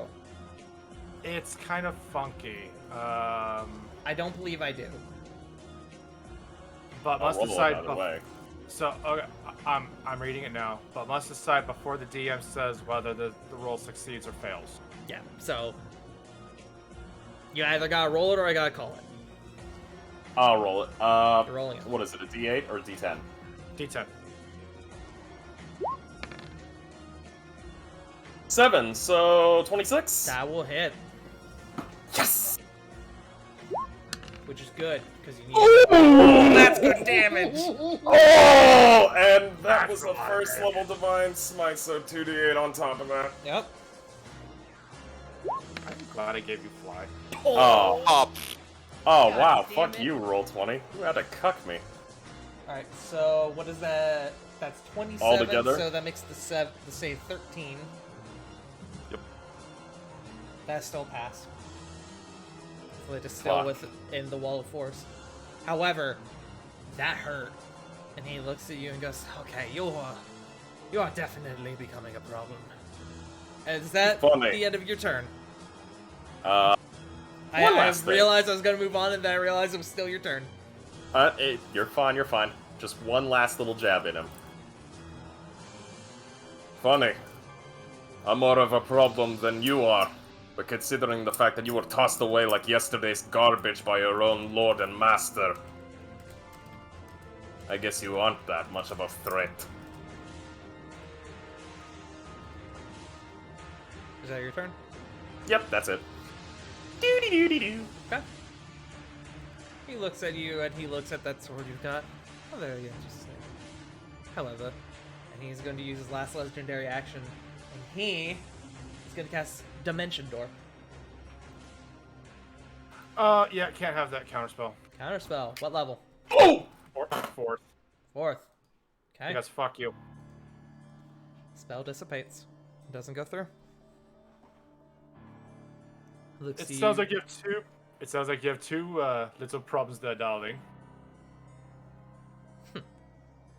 No matter. Corey, is your go. Okay, she's gonna move up here. I will clarify, Corey, because Mhm. I know you are unfamiliar with the spell. Wall of Force, if you are to move your moonbeam over onto a space encompassing Flint, it will not affect her. Oh no, I'm getting rid of that.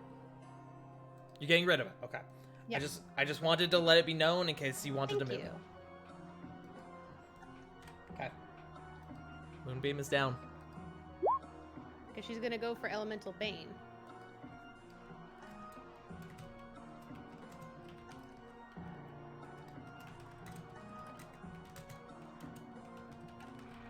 One second. Let me move this. Choose one creature you can see within range and choose a following damage type. All right, pick a damage type for me.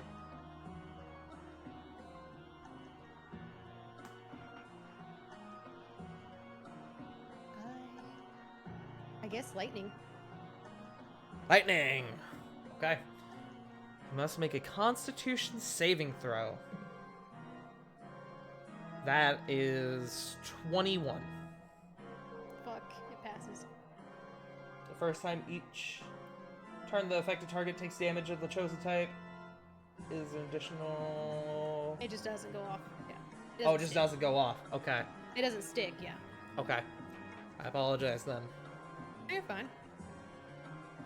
Not a bad plan, though, when you have your paladin throwing out lightning damage. Yeah. That or fire. Yeah, that's not bad. You got anything else?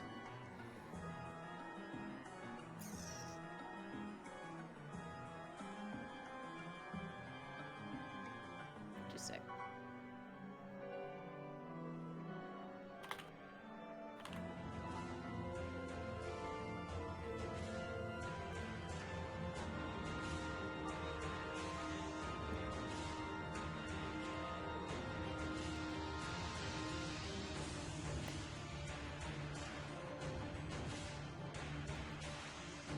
Is it coming through?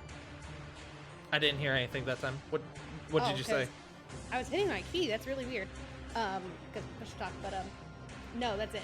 I was Okay. calling my turn. Sorry. No worries. All right, we are back up at the top. Lily, it's your go. Is that ladder still there? That ladder is still there.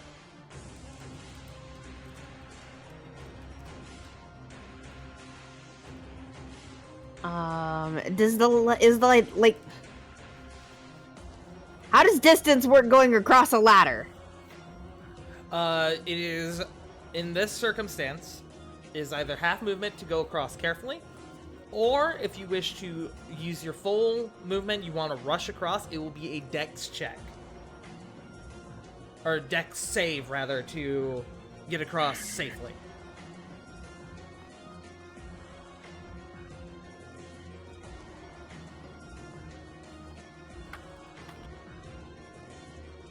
I'm double checking something.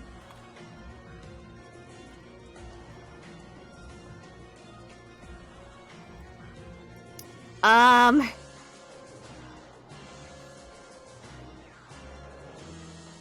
5, 10. I'm just gonna stay here. And,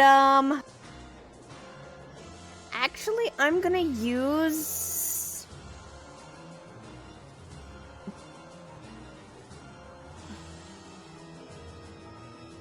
Oh...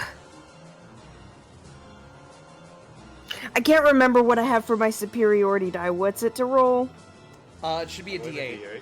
It's an 8? Okay.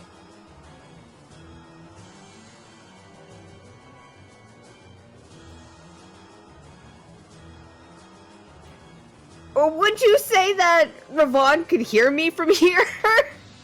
From 60 feet? Yeah, if you yell.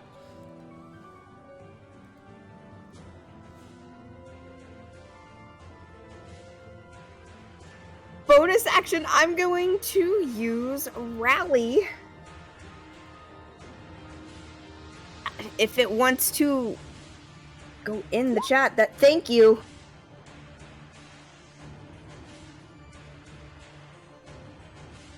Okay. So I'll roll a d8, correct? Yes.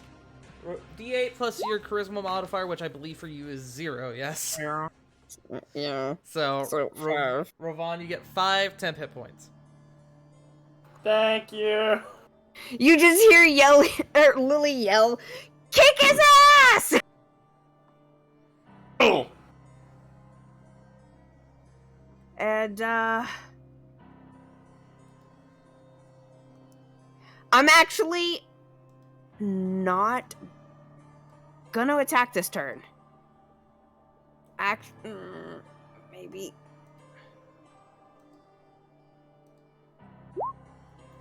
I was checking something, my bad. Nope, that's fine. also bonus action, okay. That's what I thought. Fuck. Is that your turn? Yep. Okay. At the end of your turn, I need to make a roll. Well, not at the end of your turn, but now I need to make a roll. Okay. Alright. And with that, you're back to Tsig'Motus, who, with his bonus action, 5, 10, 15, 20, 25, 30, he vanishes once again from sight and reappears back where he was originally. He is still on fire, though, so go ahead and roll me the d10.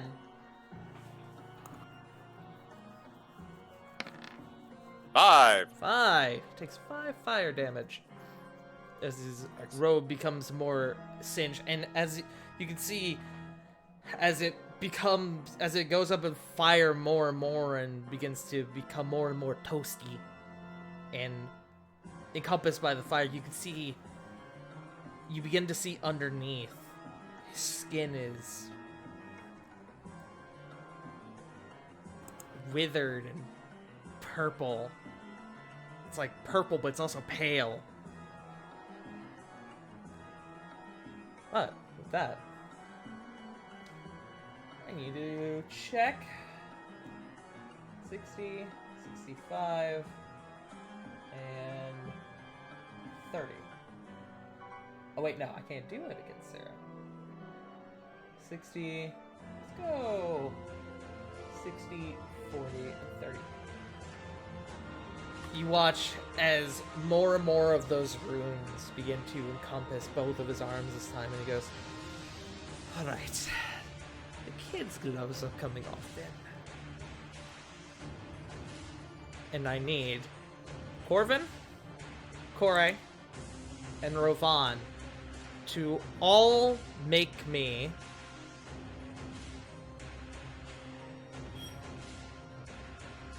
Oh, that's right. That's why this level is so high. Never mind. There's no save for this. The three of you feel your bodies become encompassed in dark energy, and you feel... No, I lied. It is a wisdom save. I apologize. I reread it like 3 times. Like, there's no fucking way there's no save on this. Oh boy. The three of you go ahead counterspell, and by make the me way. wisdom saving throws. Yeah, Tar, I'm counterspelling. Counterspell? What level? 5th. 5th? Woo! I need you to roll. Yeah, I figured. Oh no. Please don't make a save. Are we waiting? Let's get safe. We're gonna This see... is metagaming. This is metagaming. Since I need to roll, should I just use a third slot? No, you're gonna have to use that 5th slot since you already Okay, declared it. Yeah, that's fine. I was just, like I said, it was a metagame. No question. problem asking. All right, Kia. 16. You are 1 point short. I figured. God damn it. So I need the 3 of you to roll me wisdom saving throws. 24. Ooh. Corey, you match. One. Oh, I'm not passing this. I can just guarantee you. Yeah, 18. No way. So Corey, you pass. You are unaffected. However, Rovan and Corvin, you feel your forms become encompassed in dark energy, and you feel weak. You feel like your bodies are almost evaporating from the inside. You feel unsteady. You both are affected by the cripple spell. You Not both familiar with that. automatically fail the next saving throw you take to resist this spell. The effect lasts for 1 minute, or until you fail a saving throw. And that was his action to cast that? That was his action to cast that. Okay. My internet cut out. What did you say they feel? They feel crippled. Okay. I mean, I already... Oof. Nope, not making that joke. Do not make that joke. With that, he's gonna go 5 more feet. And at the end of his turn, he's gonna use a legendary action. Oh my lord, I need to check a spell real quick. Yup. So I got good news and bad news. What do you want? What do you guys want to hear first? Hit us with the bad news first. Bad. The bad news. Rovan. He turns to you and he goes, "You are more than an issue that I care about. Goodbye." And he casts banishment on you. Due to cripple, you automatically fail.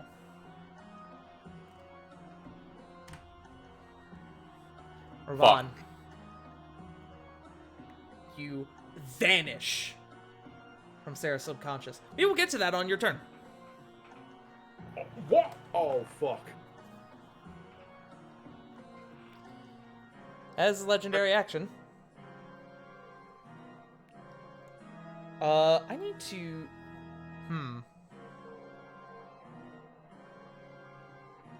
No, I would just give it to you.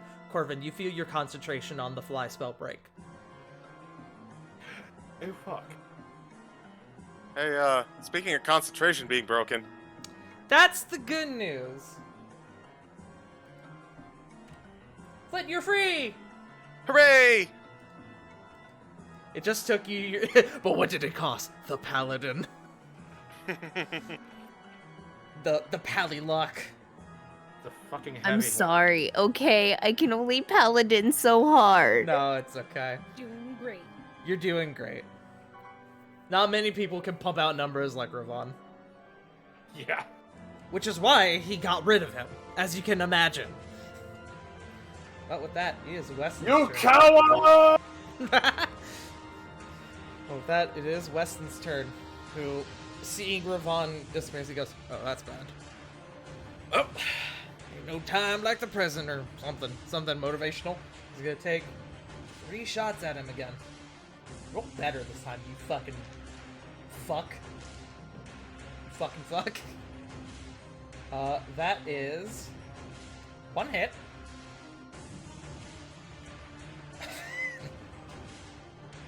That's in that one.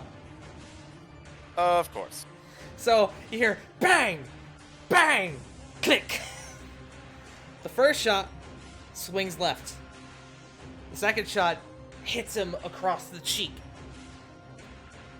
and you see part of his hair gets cut off from the bullet. Roll damage on that. That's the same roll as last time, 18. Nice. That much? And then the third shot, click. And he looks down at Ivory and he goes, "Oh, son of a bitch!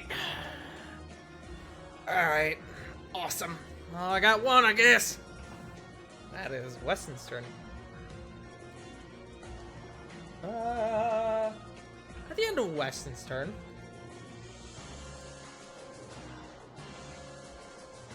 let's see.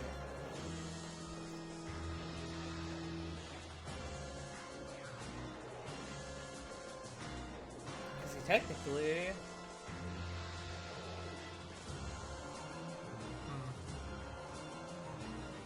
Sorry, I'm doing logistics in my head now. Yeah. He's going to use a... I believe he has to use... Does he have a... He does have another 4th level. Okay, I thought so. And you watch as he casts Dimension Door. Vanishes from there, and he reappears all the way over here.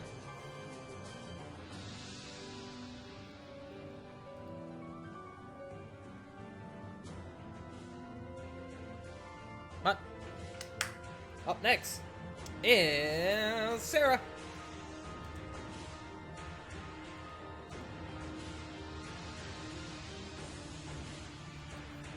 I heard you. I'm trying to find somewhere I can move to. You're fine. Flint, you are on deck. Fuck. Anywhere I can go is in range.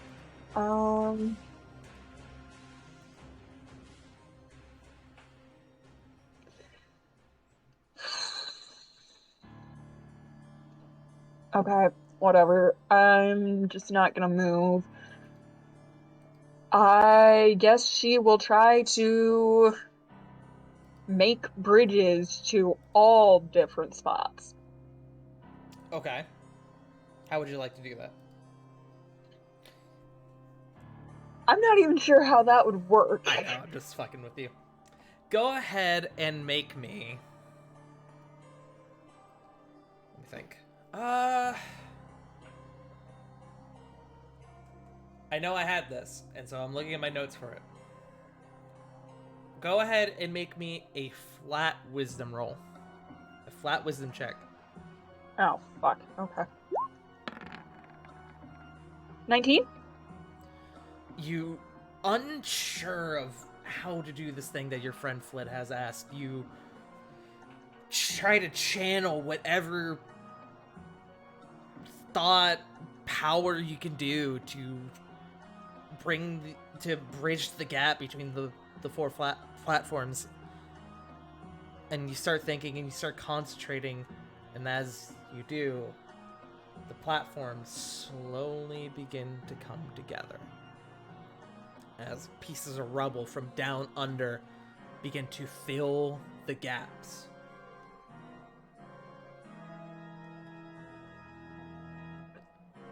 So, for the sake of this, let me see. There are now... Oh god. I'm just making the bridges and then... Well, I guess I don't need to make one there. Actually, I lied. I am going to move right here. So, good news, folks. Nowhere is inaccessible now. Yay! And for the sake of this bridge over here, it gets widened, and you no longer need to make a check to cross it. Hooray! Awesome. Sarah has harnessed the power of her mind! Everywhere is now accessible. Sarah, that takes your action. Oh, that's what I thought. I'm trying to think what I have for bonus action. I can't revive Raven because that's a full action. You said clearing the misfire is an action. Mm-hmm. So I guess she's going to put away Ivory and pull out Wind Needle. Okay. I can't make an attack yet, but Hey, that that's at least still I'm good. ready for next round. Correct. All right. Is that your turn? Alright. I think so. I did forget to rule out or to point out one very important thing that I'm going to do now because you would have seen it and I just forgot about it. As your friend Rovan vanishes from your subconscious, his tether connecting him to you snaps as if it was cut, and the bubble around you gets a little weaker. Who all did you say those tethers are connected to? Your friends. The group. Yeah, but I remember you saying, like, Flint didn't have that. Flint does have it. You mean Oh. we're not friends? Well, Everyone besides Weston and Raven are tethered to you. Oh, okay. Because I had thought you said Flint wasn't. No, Flint definitely. Okay. Good to know. Okay. Yeah, that's all I've...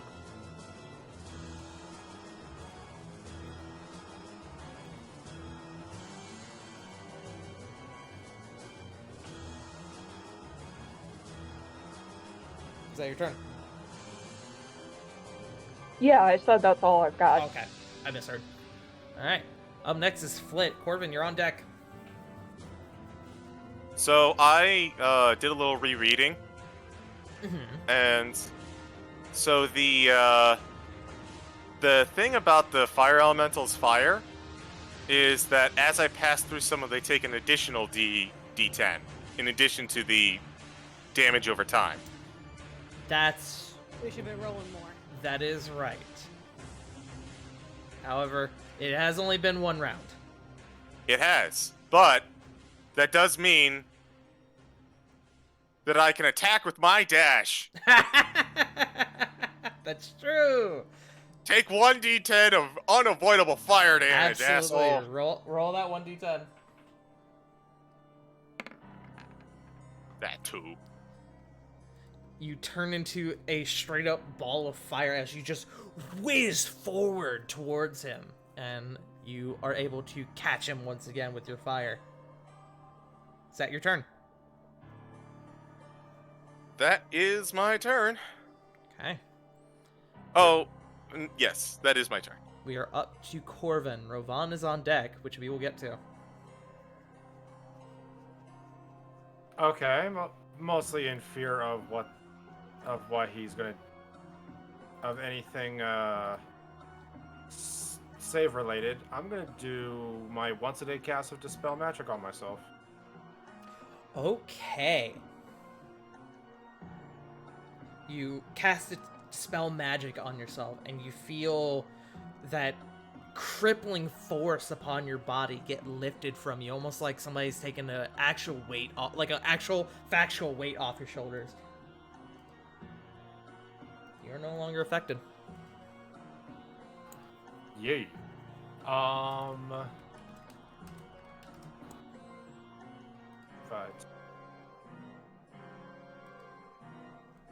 5, 10, 20, 25, 30. That's what, no, 25 there. Since that was my action. Bonus action. If he wants to do that shit to me, I can do that shit to him back.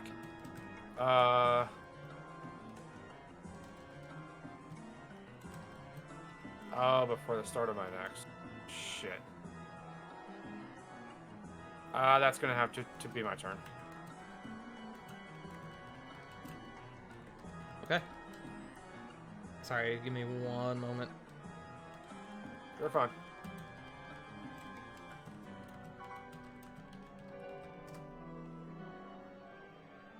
Okay. With that, does have one more legendary action. He's gonna turn to... I'll actually roll for this. There is a whole fire elemental on him. Aye.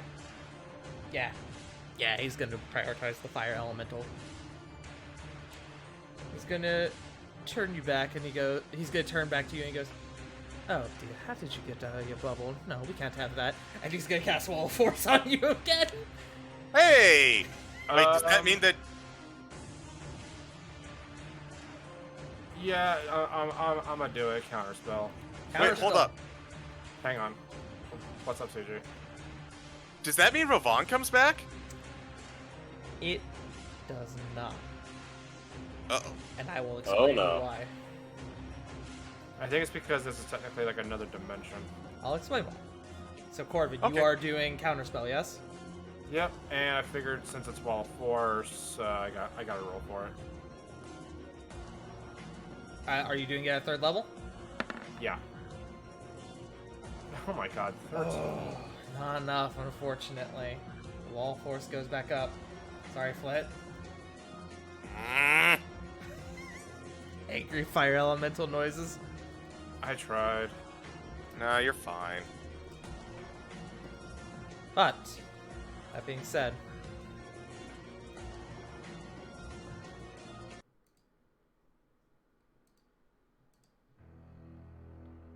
Ravon, Yee. as you are hit with the banishment spell by Tsig'Motus, you feel a drastic, powerful pull, something pulling you back, but at the same time, something pushing you out. You feel yourself disappear, and you are pulled from inside Sarah's consciousness, like whiplash. You see, you begin to course through this wild sensation of colors and feelings. You begin to see different memories. Most of them you aren't able to really have any cognition towards, as you are poof hit in the chest and you are sent flying across the room, and you are back in the castle. You look around and there's a cleric already on you, like, "Are you alright?" You look over and you can see that bundle of blood sage that you were holding has burned up in your hands completely. Theon looks to you and he rushes over. He puts his hand on you. "Ravon, what happened? You're alive." He shut me out. Get me back in. "I can't. Theon, get me back in. Something. I can't. What do you mean you can't? I can't. We don't have any more extra materials and the ritual is already underway. I can't get you back in. I'm sorry. It's up to How your long? friends now. Tell me how long. Till the ritual's over. Good, how are we looking? I'm making progress, and he's not making it easy. Fuck. He is cursing in every language. Only been gone for about 2 minutes.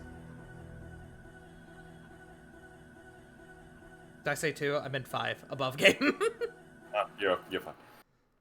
There's got to be something. Anything! I wish there was.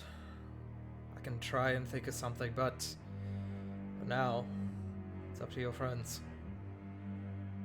My power. Could I pour it into Sarah? Empower her. Something. I don't know. He looks at you, and he begins to think. Perhaps. Here, stand up. Come with me. He's immediately bolting up and, like, shoving this cleric out of the way. Okay. We will get to that on your next turn. Understood. Back in the fight.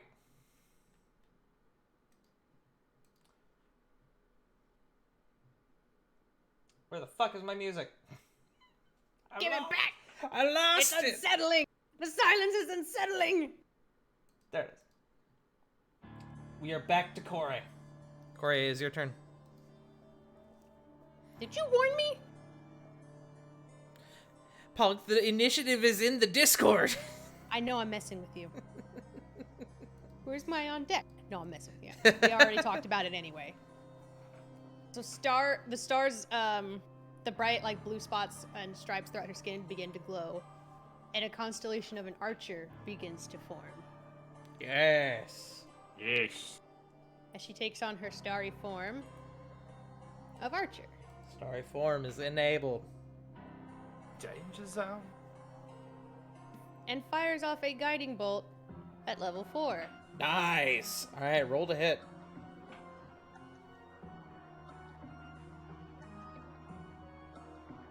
Range spell attack. Where is it? I had it.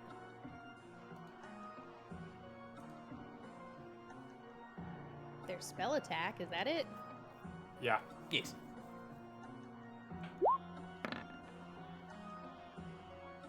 Fuck me, a 14. 14 does not hit, unfortunately. I'm very Damn it. sorry. It's okay. He sees it coming and he makes with a gesture, he almost like grabs it out of the air and like redirects it and it flies off to the side. You got anything else? Nope. Okay. Back up at the top, Lily. Are we having a bio or? Yeah. That's right. I did say bio break. I apologize. Yep. Cool. Wait, hold on, I gotta actually, take hold care on. of something. I'm taking it. Wait, what's up? Quick question about the guiding bolt. Yes. It says does not use spell slots. Allowed uses is proficient bonus. Is that only at the level 1 though? Pull it up for me real quick. Can you? It's already up. Oh, I apologize.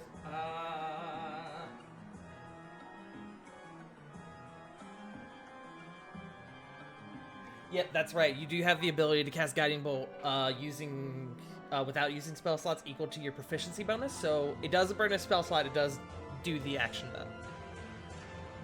Yeah. Well, I just actually, want to make sure I still had my slots. It's like, wait! No, that sounds about right. I just want to make sure. I know you can do it, but I want to make sure you could do it at because you did at 4th level. That's what I'm asking. Yeah. I don't know. Hold on. I'll put on some later music. It won't be great, but I'm putting on some later music while I research this real quick. While you guys do that, I'm going to get some water. Yes.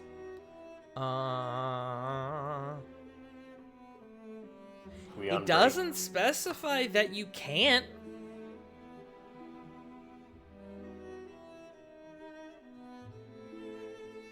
Yeah. I'm gonna say fuck it. You can totally do that. It doesn't specify that you can't. Does it mean I could do it at 5th? I guess so. I mean, I'll look into it a bit more, but I mean, I guess. We'll settle for 4th for now, if nothing else. I don't want to push it for now, but I know you're going to do more research anyway. So don't worry, that's not going to be my next turn. You already know it's coming next anyway. Yes. Sorry, I'm researching now. Specific ruling, if you do it that way, it has to be at its lowest possible level. Okay, I already called it at 4, so we're good. Yeah. Yeah, I'll take that one That off. is good to know, though. Yeah. Alright, but let's take a bio break. I'm gonna go to the bathroom. Oh boy. Can we put on chiller music? Not the serious while we're on break? You guys are fighting a lich. Fuck no. Aw, but we're on break. This is gonna be as chill as you get. I hate you.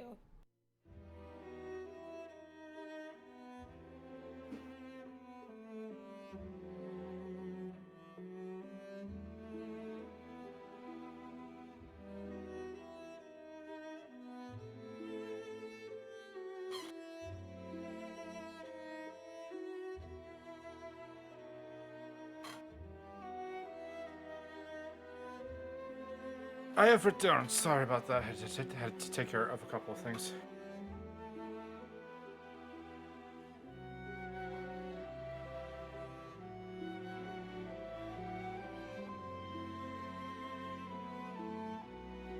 Your chat, I see you.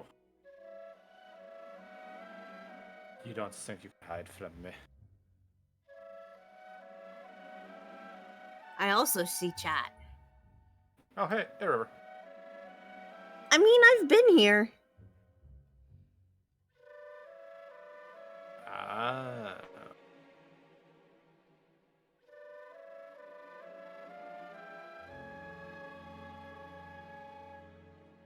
Well.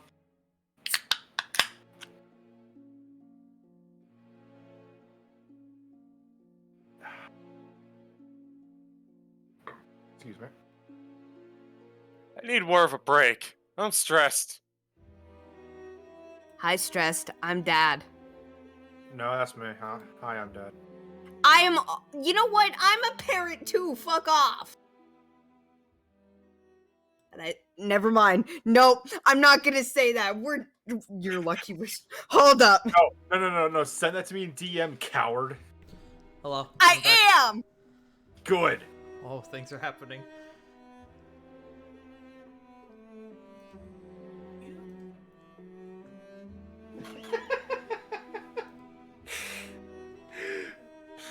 It's like he heard me yelling and then immediately was like, "You're yelling at River again, aren't you?" I'm like, yes.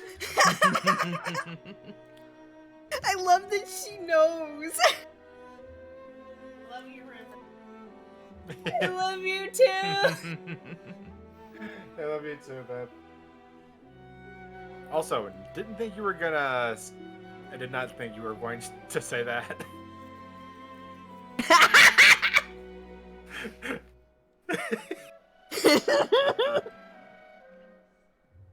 You immediately picked up what I was putting down. Go ahead.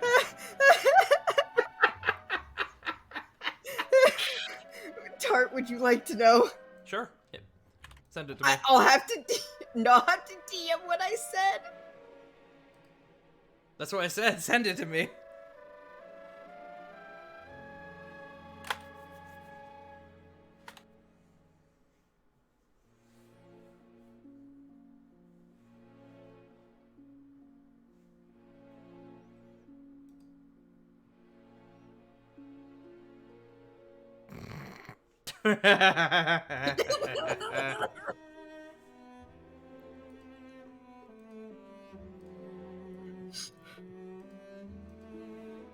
Look, I liked my response. Thanks, babe.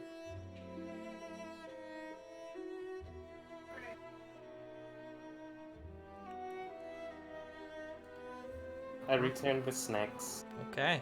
What time do you need to be out? Holy fuck, dude, this fucking session.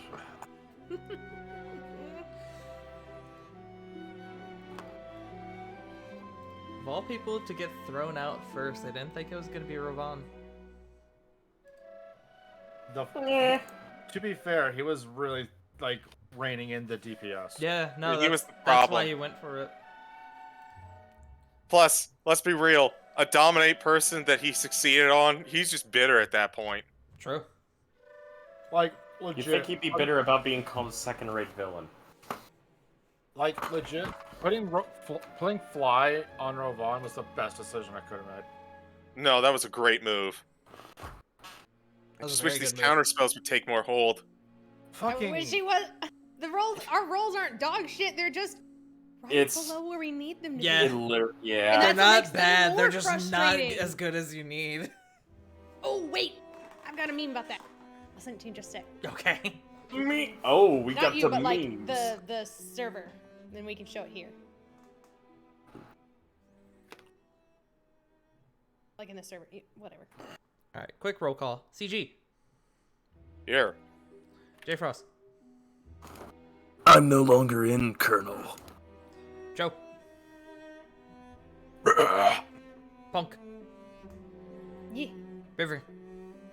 I have ice cream. Nice. And Sarah. Fuck yeah, what kind? Share. And Punk, also, what it is kind? bourbon brown butter caramel. Ooh. Oh, never mind. I can't have that. It's not alcoholic. It just tastes like it. Interesting. It's pretty fucking delicious. It's like $3 at Walmart. And with that. Not even that. I think it's like $2.98. get back into it. At the top of initiative is Lily. Okay. I am going to... First off, I have to move.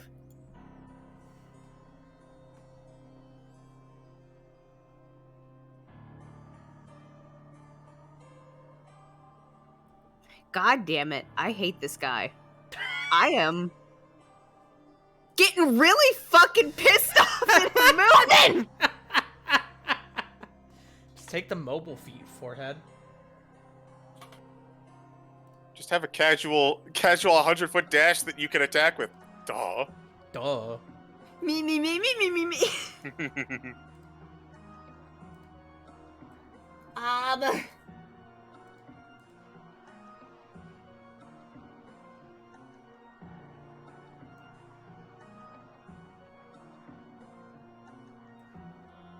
I guess I'm going to have to... is my channel divinity still up? How many turns goes? I think it's up for a minute, so 10 turns? Yeah. So it would still be up. Yes, absolutely. Okay. She may have slightly longer legs, but that doesn't exactly, mean she can move any further. Again, so, bro, take the mobile feet, honestly. You know what? I'm thinking about it. I don't remember the next time I get a feat, though, so... And I'm going to do the, my attack action. I can make an attack with a ranged spell attack instead. Correct. So... Oh, gee. 25! 25 will hit as you reach back and you channel this, divine energy into your blade, and as you pierce forward, it shoots outward towards him. Go ahead and roll damage.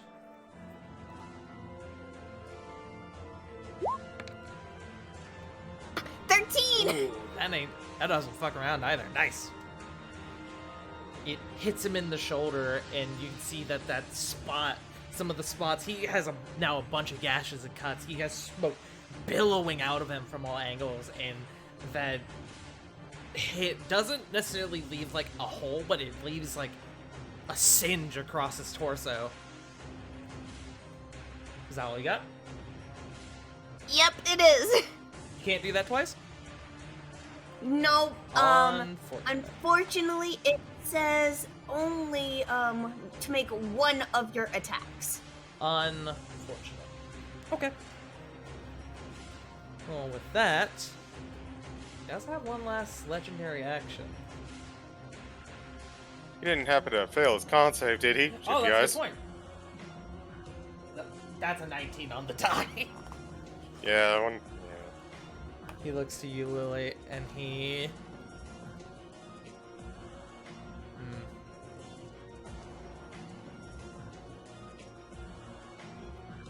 Yeah. He looks to you and he goes, "You are becoming pesky." And he begins to twist his wrist, and you feel almost like the worst heartburner of your life begin to take form in your chest, and I need you to make me a wisdom saving throw as he casts Sunder the Soul on you.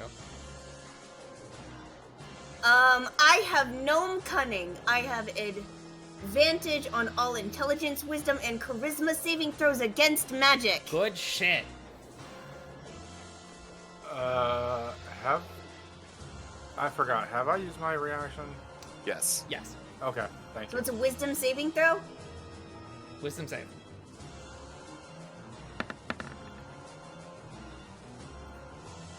$16? 16 unfortunately does not do it, but that is okay. Got you. It's a cantrip. That is 7. That is 10 psychic damage as you take, as this feeling in your chest sinks up to your head and feels like a really bad migraine. You take 10 psychic damage, and I think the next saving throw you take, you must roll a d4 and subtract it from your result. As you feel your resolve get hindered, as it is almost like forcefully taken from you. But that is the last legendary action. And we move on to someone who wasn't on the initiative count. What? Rovan. You watch as you're getting up and you're moving across the room. You see Kieran begin to channel massive amounts of energy. You can see that she's struggling to fight against it.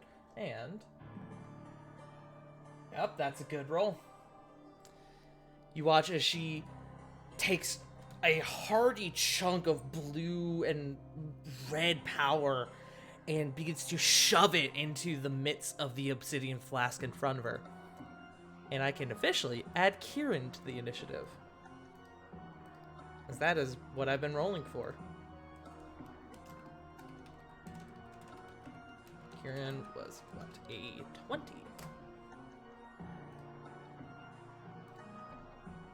But with that, you're down to Tsig'Motus, who you can see as above game. Actually, no, not above game. Fuck you. You guys don't see this. You guys watch as he takes a stance back, and you can see he almost becomes racked in pain, and he buckles, and I immediately need to make a concentration check for him. That's still a pass. Man, you are fucking... Damn it! But you watch as he coughs up this black ichor, and smoke begins to billow from the corners of his mouth, and he goes, Genesis calls me, and you will not stop me! And you watch as his bones begin to twist and snap. His skin begins to become withered. That purple begins to spread outward, covering those runes across his arms. You see his jaw dislocates, and his teeth begin to become large and fanged. And where the once noble Torg Drakenheim stood, now stands Tsig'Motus. Oh, fuck! Fuck crawled out of God damn, you own it, boy! D game. What the actual hell? Where's the fucking Emperor to protect you from this bullshit? I preferred your other form. I prefer like the this guy. other form much more. Fuck. Sure, you were fucking tossed out. You ugly as shit. Motherfucker looked like a rotten ass banana peel. He looks even cooler, because he is on fire. He is! looks 1d10 like coming it. up, baby! Oh great, now he's a Dark Souls ball. Go ahead and roll me 1d10. His skull looks 5. really cool, though. Not the It face part, does. but the top part looks really cool. It does. does.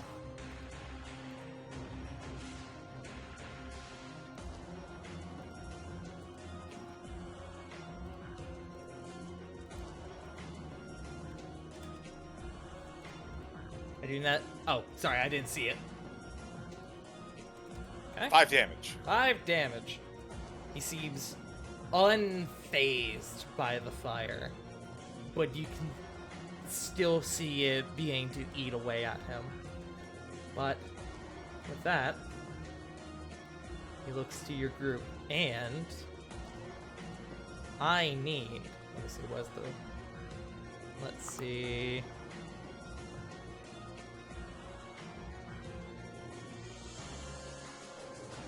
I need... Actually, no. No, I don't need. Yeah. Yeah. Yeah. Corvin. I didn't do it. Oh, but you did, my friend. He looks over towards you. How far are you, my friend? 35? Enough. With 5 feet, moves forward. and then you watch as he turns into a puddle of black ichor and sinks into the floor, and it reappears, and he is in front of you. Ugh. And before you have much of a before you can really do much of anything, his hands, his long fingernails are wrapped around your throat. You can see where before those runes had encompassed his arms, you see dull, almost underneath the skin, the same runes begin to encompass his entire body. You hear in your head, "You will no longer be a thorn in my side." And he jams his hand into your chest. And the rest of you see something very familiar. Almost like something that had been done to him previously. Tsig'Motus, not Corvin. As much as some of us might wish. No, I'm just kidding. Hold up. And as he pulls back, a spherical glass purple orb follows. As it does, Corvin, you disappear from Sarah's subconscious.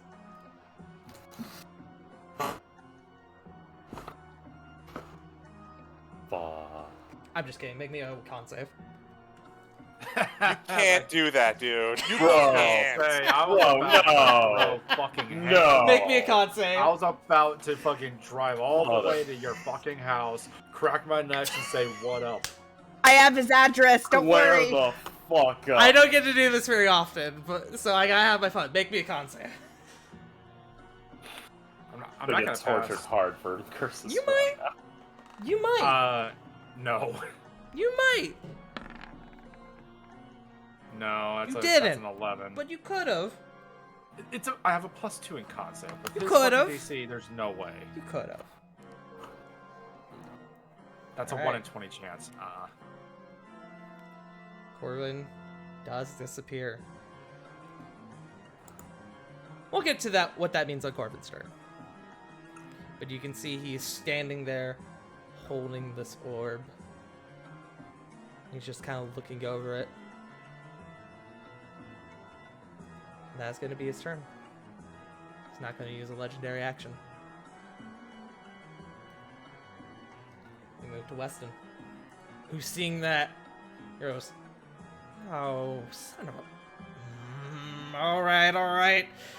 And he is going to action surge. I'm sorry, what? Oh yeah, Oh, yeah. he had that. Yeah, he has that. He has that. I forget he has that. And he is going to, with Ebony, he is going to make 4 shots against Tsig'Motus. I need to check a thing real quick. Yep. And he is going to spend 4 grit points to get advantage on all those attacks. Do it. Get him, you motherfucker. First one, Oh boy. that hits. Barely, but it hits. That hits. Damage is damage. That also hits. And that also hits. Good. So that is 8d8 plus 20 plus 28 plus a sneak attack. Hell yeah.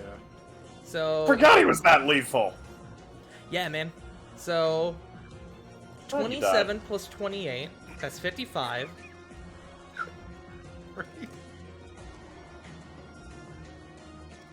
He does 63 damage as he just begins to fan the hammer, and he just unloads into Tsig'Motus' torso, and you can see Tsig'Motus with each shot, his body just jolts backwards like he's getting hit by a fucking truck. You can see holes that reveal a dark, like black and purple meat underneath the skin.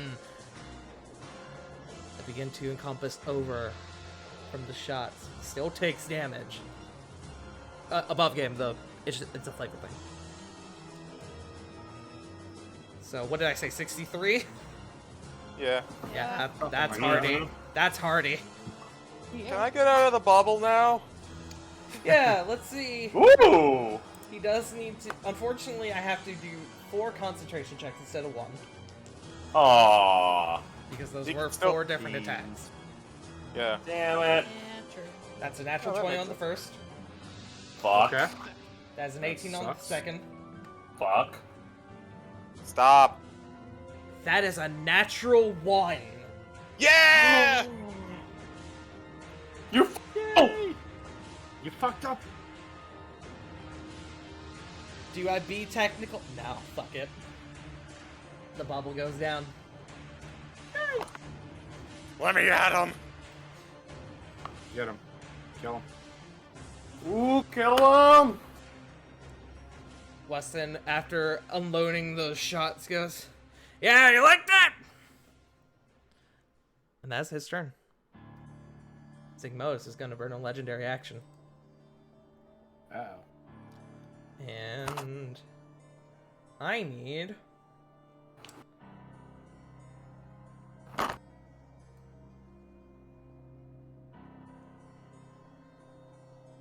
Well, Sarah's... Well, actually... Cora, can you pull up a protection from evil and good for me, please? Yep, just a sec.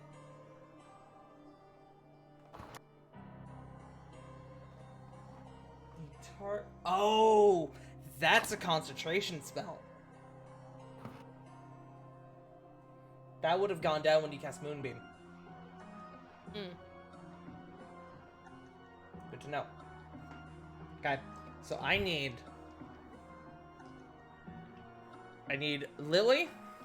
To be fair, Weston. when she cast it, she did not know she's going in. No, that's fine. That's totally fine.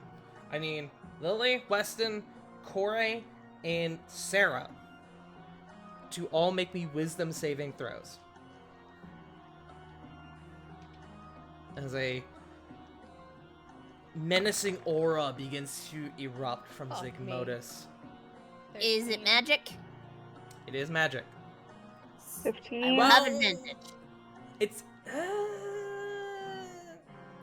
Does Gnome Cunning specifically say spells or magic? that's You good. have advantage on all intelligence, wisdom, and charisma saving throws against magic.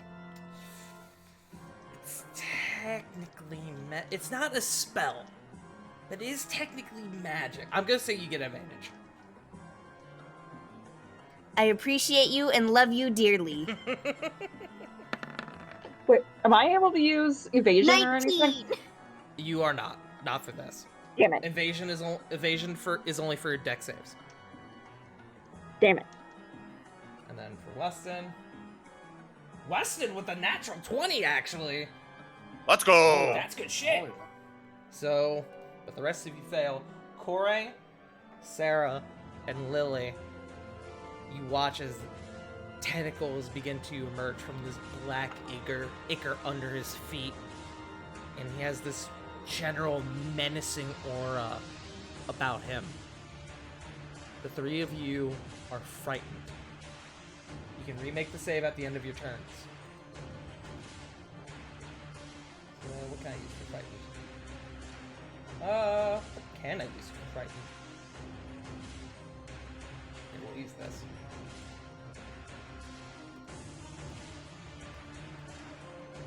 Okay. But up next is Sarah. Flint, you're on deck. You know that phylactery? Yes. I'm gonna shoot the hand holding it. Sarah, Yes. I am going to ask you real quick, as your DM, with your history, are you sure you want to do this? Please think.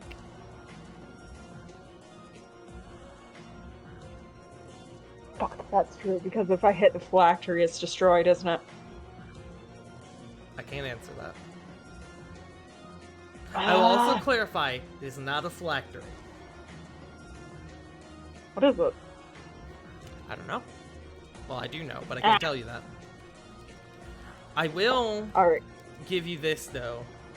It is something very similar to what you saw Aurelia Aragon pull out of Tsig'Motus when you met him the first time. When you met them both the first time. Oh, fuck. Okay. Shit. Okay. I will instead shoot Tsig'Motus' like his main body using a holy arrow. Okay.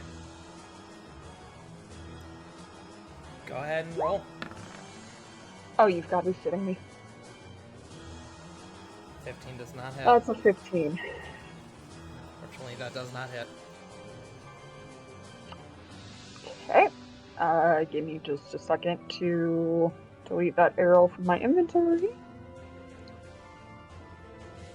And I will move. Whoop. I will use bonus action dash to get over here. Okay. Good shit. That's all I've got. Alright.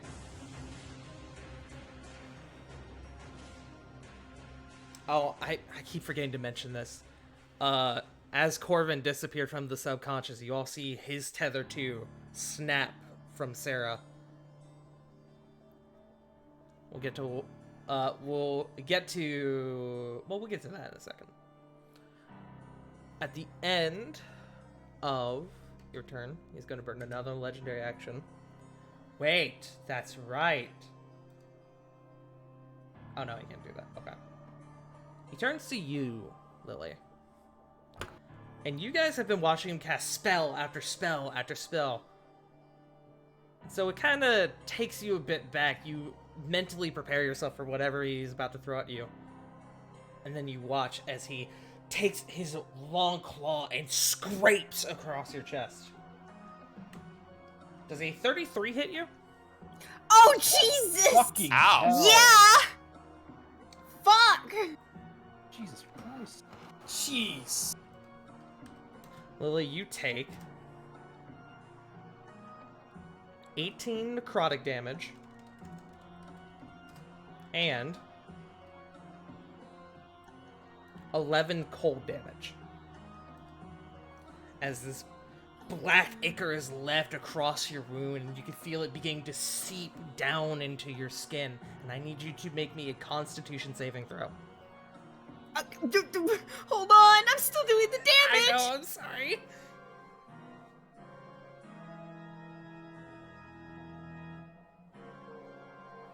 Oh god, that hurt a lot!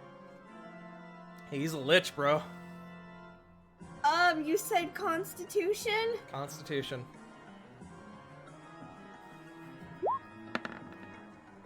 26! Ooh, nice. That passes. You can feel your body begin to lock up, but you, with your improved, with your awoken heart, you push through it and you expel whatever toxin was seeping into your system, and you are not paralyzed. Ooh. However, that did hurt. With that being said, Flint is your go. Corvin, well, we'll get to Corvin. Okay, so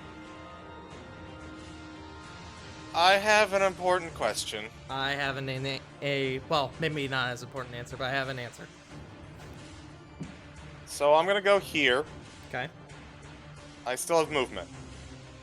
Yes. Elementals are allowed to envelop enemy squares. Okay. I would like to turn into a fire tornado, run through this guy, and in the process try and grab the orb. That was a lot of words you just threw at me. Okay. I had flavors, I'm sorry. Basically, I'm trying to get the orb, but also, you know, passing through him and lighting him on fire. Okay. Got it. Okay, so let's do the damage first. Okay, let me just make sure I have the space for this. Oh, absolutely. Just come out on the other side here. Yoink. Yep.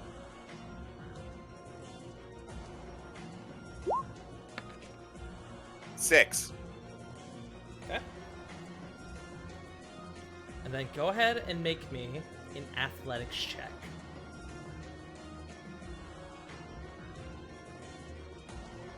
Okay. Fire elemental, don't fail me now. Whose sheet I closed so I have to open it up again? Bad. Uh, 9. 9. He got an 8. Hell yeah! Yo! As you whirl around and you begin to encompass his form, you pull away and you have the orb in hand. It feels familiar to you. You can feel Corvin's essence deep within. Tsig'Motus slowly looks down at his now empty hand. He turns and he looks at you. Is that your turn?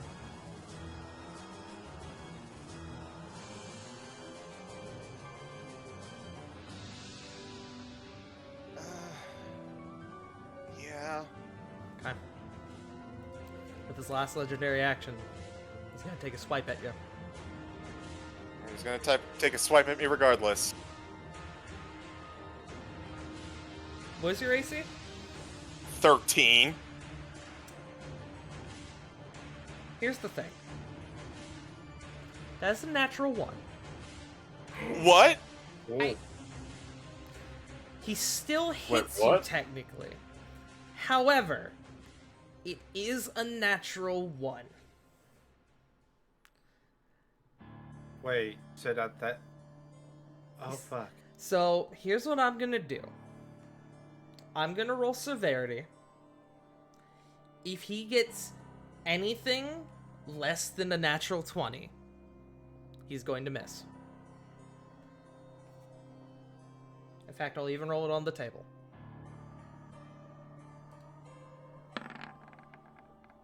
He misses. Fuck you! Okay. That's always a weird thing when you get a natural 1 but it still hits the creature. You're just like, what do I do? But it is a natural 1. You respect the natural 1. He misses you. He goes to take a swipe at you, and you seeing it coming, you kind of separate your form a bit in your wispy, fiery form, and it goes straight through you. You are fine. Hey, if he touches me for fire, does that mean he takes more fire damage? He does not know. Ah, okay. Okay. Fair enough. With that, This is mine. that is yours for the moment. Smile. Oops. As we come to Corvin's turn, on the outside, in the castle, Rovan, you hear sounds like a crack of lightning, and you kind of look around, not sure what it is, and you watch as Corvin explodes backwards and hits the bookshelf behind him and collapses to the floor. You see the blood sage in his hand go completely burnt out. You instinctively rush over. Go ahead and make me a medicine check. Oh, fuck. I'm not good at these. 13. Corvin's heart is not beating. Fuck! Of course, the cleric next to you comes over, and she kneels down. She goes, "Yeah, let me try." Go! She's gonna cast Revivify. Watch as she empowers the diamond before her, and it turns into dust, and it begins to sink into Corvin's pores. And that's where the real fear begins. as Corbin does not wake back up. Uh-oh. Ah, fuck, that bitch took my soul. Of course, the cleric goes, "What? No, that should work." They kind of like shake Corbin a bit, like, "No, that should have worked." Ravon, it is your turn. Theon looks to you. Gods be damned. Shit! Alright, well, we can perhaps still help the others. I'm thinking. Their minds are in there. Ravon will grab Theon. Jumpstart his heart by any means. Pulls out both Raikiri and Tempest Bane. I don't care if you want to shock him back. I'll help out when it comes to Sarah. Their minds are in there, but their bodies are here. Realistically, your spell should still have the same effect. Your abilities should still have the same effect. I'll do what I can for him, but you need to help the others while you can. Alright, Theon. I only have one question. Yes. What are we looking at theoretically if I pour it all in? I mean everything. Every last drop of magic, every last ounce of divine energy. And to who? Sarah. I don't know.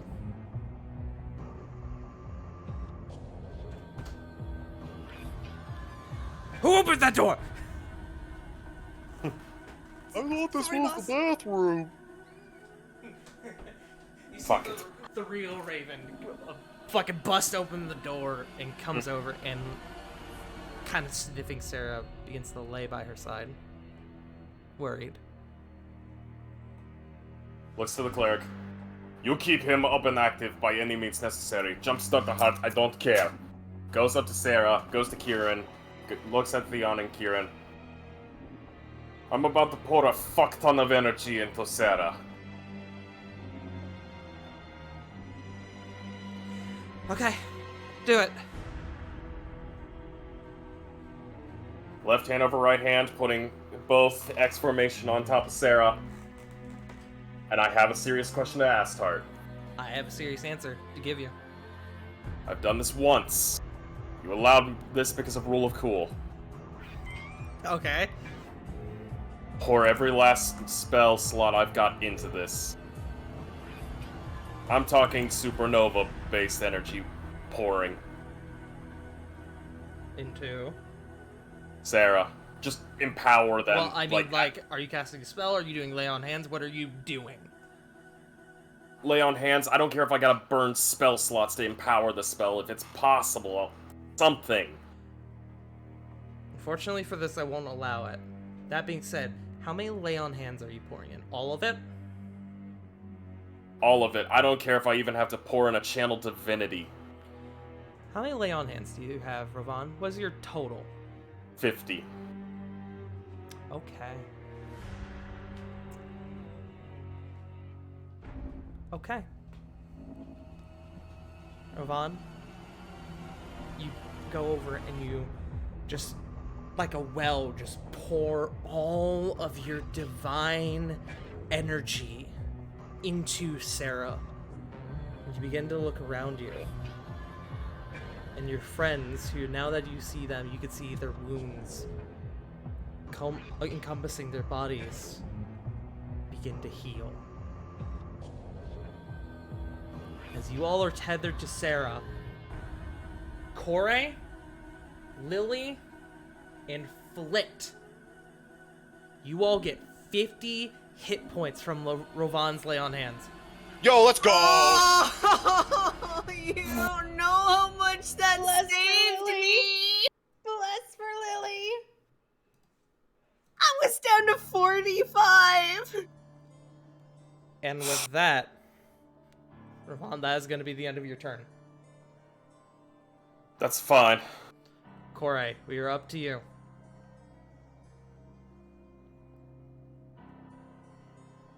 Good fucking call, She's- my man. She's gonna pull back her arms in a bow, well, in an archer position, duh. But, fire off, guiding bolt. Just plain. Okay, guiding bolt. Go for it.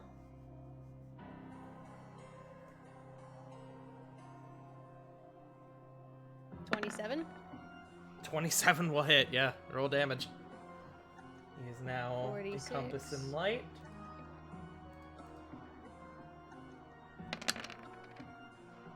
For 12. 12. Okay. And then her bonus action range attack spell from the archer form. Yes. Go for it. Did I do that math right? I don't think I did that. I did.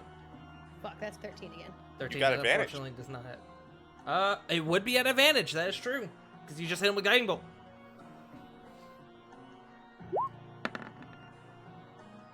26. 26 will hit. Alright, this one's 1d8 plus 5.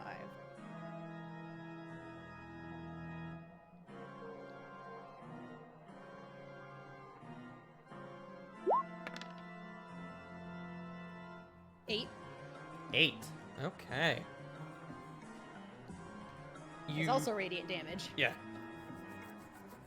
As Tsig'Motus begins to look over your friend Flint, you hit him square in the shoulder with your guiding bolt, and right as he looks to you, having been hit with this damage, the bolt goes through, and it's ethereal, so it passes through him, but it gets him right in the center of his neck.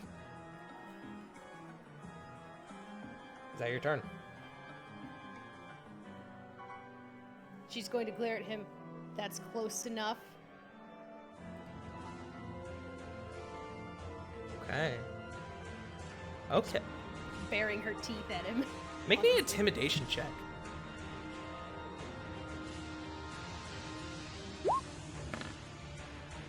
15. Okay. We'll get to what that means in here in a little bit. Back up at the top. Lily, it's your go. Lily, upon feeling like somehow fresh as a newborn baby, you know, seeing as how she is baby, I'ma stab him because I'm within range. I'm just gonna stabby stab. Hey Lily, I just realized something. Can you roll me a d4 real quick? Oh yeah, I need to do that. This should have happened earlier. And that's I'm my sorry, that mistake. is my. I was gonna say No. that's my bad too. No, I forgot about it. In fact, honestly, I thought it was something different. Just roll me a d4 real quick. Yeah, 1. Okay. Still past that save that you had to make earlier. And that effect dissipates.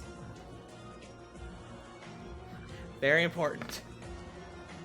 25. 25. You are frightened. Does frightened affect attack rolls? Yes, it causes disadvantage. It's advantage. Okay. Wait, how did I get advantage then? Because you hit him with... Oh, that's right. It wouldn't have been a flat roll. Ah, it's fine. We'll let it slide. 25. Ooh. 25 Oh! will hit. Frightening Unfortunately, effect. not in that 20, but 25 will hit. Oh, God, that's right. Corey, while Lily's doing her turn, please make me another wisdom save. See if you 10. break the 28. frightened condition. 28 will pass. You are no longer frightened. Hey. Sorry, I should have. No, that's okay. I forgot about it. So 10 damage. Okay. As you Attack number 2. as you stab him right in the center of the back as he's turned away from you. We girls 20? fight dirty. 20 does not hit. Bitch. Is that your turn, Lily? Yes. Okay. Go ahead and make me a wisdom saving throw to see if you can break the frightened condition. It's that would it be considered magic or no? I gave you advantage on the last one. I'll give it to you on this one. Okay. 21. 21 does not pass. Bitch. All You need a nat 20. Oh, jeez. You do need a nat 20. He is a lich. I'm very sorry. You are still Grumble, frightened. grumble. But with that, outside is Kieran's turn. Come on, Kieran.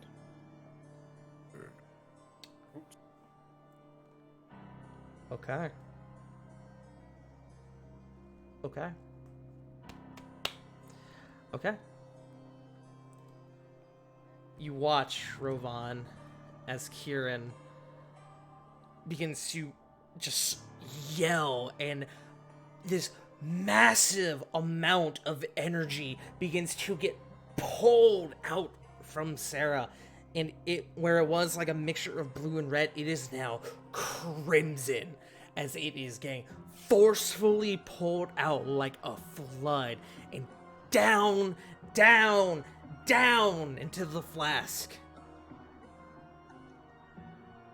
You guys on the inside, as it comes to Tsig'Motus' turn, you can see he stumbles forward. No! No! Not this way! I will die! No! And you watch as his form begins to float off the floor, and it is pulled away from you. And in his last ditch effort,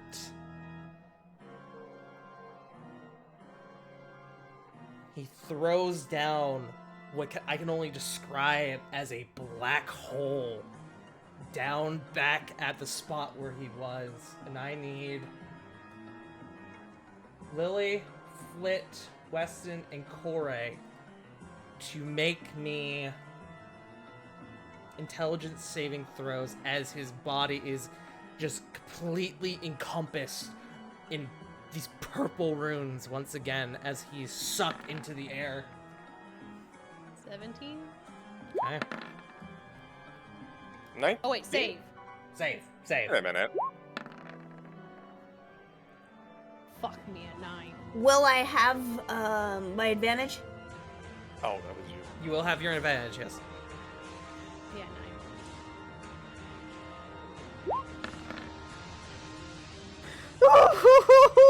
16. 9. Everyone One. takes 64 psychic damage. Ow. And I need every person to roll, everyone who failed to roll me a d6. Wait, hold on, minus 64? Minus 64. And each person roll me a d6 as he casts Chaotic Void. 3? 4. How much was the damage real quick? I'm still doing math. 64. 64.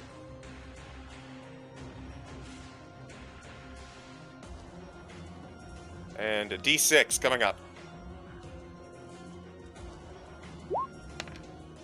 2. 2. Okay. I do need to roll for Weston. Still haven't done that, actually. Weston fails. How much HP did he have? Flint, you helped him out a lot. He received something like 60 health from me. He is still up. Yeah! And I can tell you right now, he's thankful, because if you hadn't, he would not be. Whew. Okay. We'll start with Corey. Corey, you feel an odd sense of attraction to Tsig'Motus, and you're, for a moment, just a moment, sad as you see him get sucked away from you.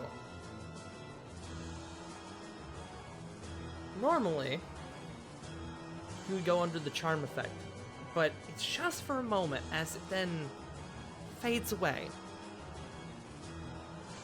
Lily, you and Weston both lose your vision, but only for a moment. You would have been blinded.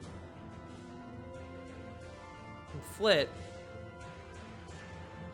you feel a sense of fear. As he would have been frightened, but as he is torn away from here, there's a sense of relief. On the outside, Rovan, you watch as you've taken your hand off Sarah and you're not sure what to think, and you kind of wait for a few moments, and as this massive flood of energy is being ripped from Sarah, you see a contorted, dark, purple form get yanked out from the center of her chest. Alongside what looks to be a gem of some sort, or a twinkle or something. You are unsure as to what it is. And you hear a horrendous scream, which I won't do because families are sleeping. Fair. As Tsig'Motus is yanked from Sarah's form into the obsidian flask. Rovan, you seeing this, you immediately are upon it. You go over and you cork the flask. And Kieran letting out one final scream. There is a shockwave. The glass shatters from the windows again. Books and bodies are sent flying back against the wall. And Kieran collapses.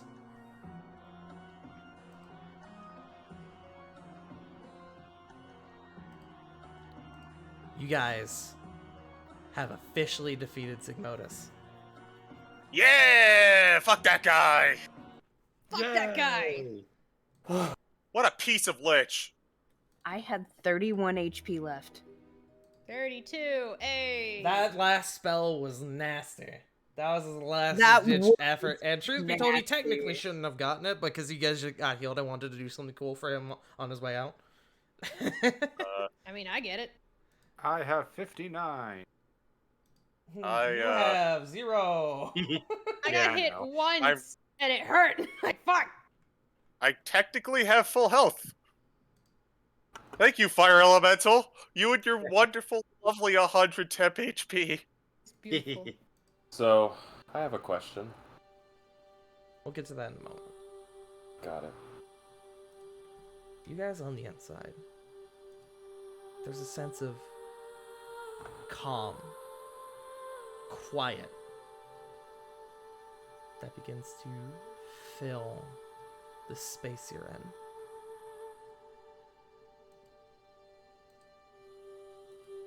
You pause for a moment, expecting something to happen, but nothing does. You can feel a dark veil over this area become lifted. It's only with the sound of a sharp that you guys sort of come back to your senses. And you look over at Weston, who has coughed a lot of this billowing, smoky ichor all over the floor in front of him. Yep. Yeah, that's what I figured would happen. And he drops down to his knees. What do you guys do? It was Sarah's dash back across that bridge to get to him. Okay. For the sake of this, Corey's gonna anyone go to who was hold him. frightened is no longer frightened.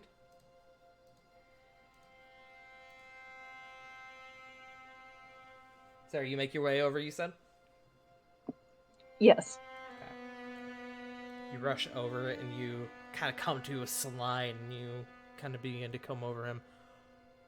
He does not look good. I would like to turn back into Flit. Okay. And first off, make sure that I have that orb closely, but we can get to that in a second. You do And still she's gonna have try the orb. The orb did not disappear when you noticed it. Flit is going to try and a Aura of Vitality again.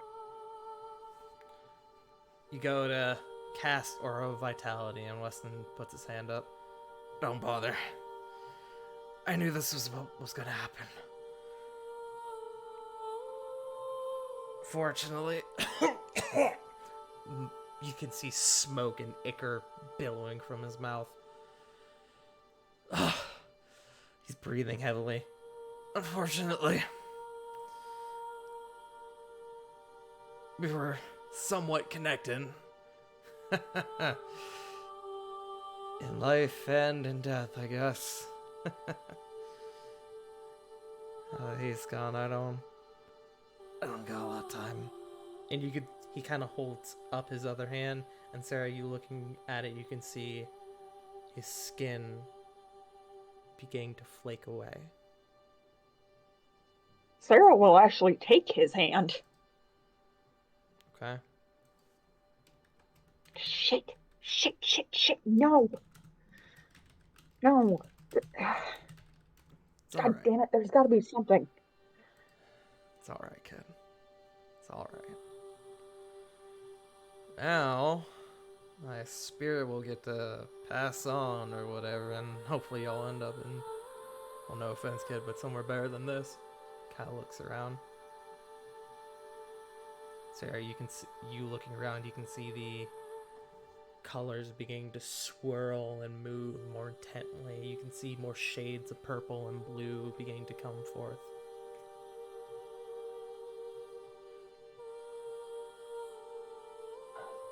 Shit.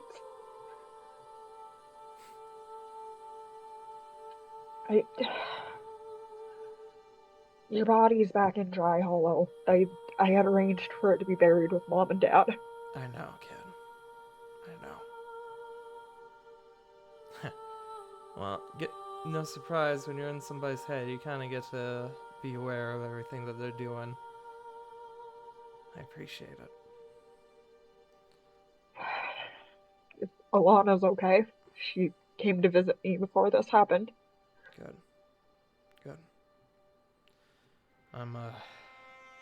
Well, lots happened between us, not a lot of it good.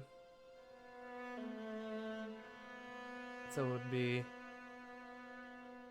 ungentlemanlike of me to go without saying I'm sorry. Because I am sorry, kid. I was manipulated, and it literally took the death of me to figure out what I had done wrong. I hope you can forgive me, kid.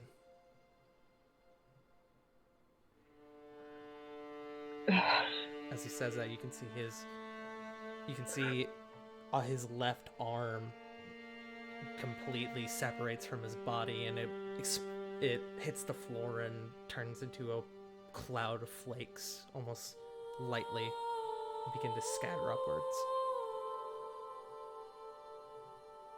Yep, that's bad. I forgive you. Unfortunately, I know what happens being brainwashed by the assembly. Yeah.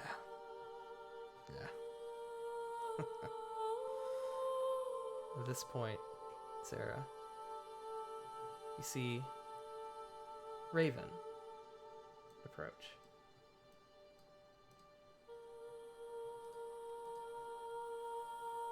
You could have sworn was out cold, but has seemingly gotten back up.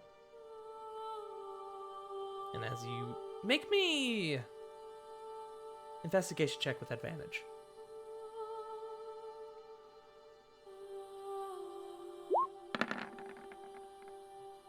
$19. You look a bit closer and you now see that this version of Raven is translucent. It didn't occur to you until this moment. They seem almost ethereal, as you can see through one side of them to the other. You can see your friends behind her.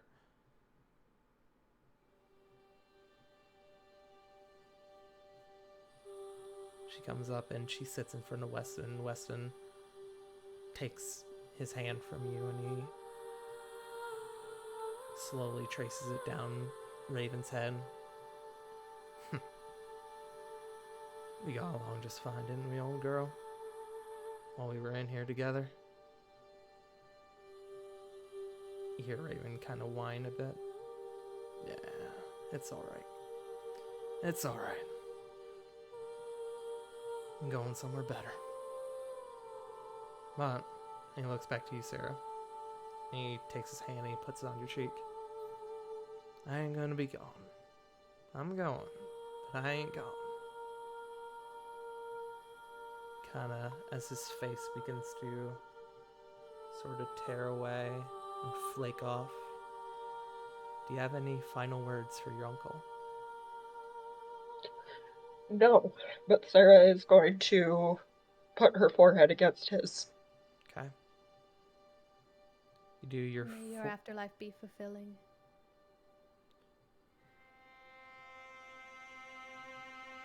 You touch your Actually, forehead. Hmm? I take that back. She does that, and she says, I'm so sorry. Ah, good. You ain't got nothing to be sorry about. He pulls back from you and he looks to you, Corey, and he goes, y'all take good care of her now, you hear? Always. And as he slowly stands up, he sort of pulls you up from the floor, Sarah, and he gives you one final look up and down, and he goes, yeah. Yeah, you make a fine wolf, kid.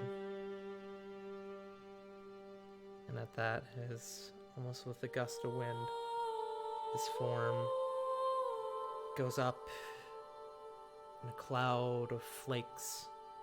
You watch as it floats upwards gently into this mist of swirling colors and shapes. And you watch as above you,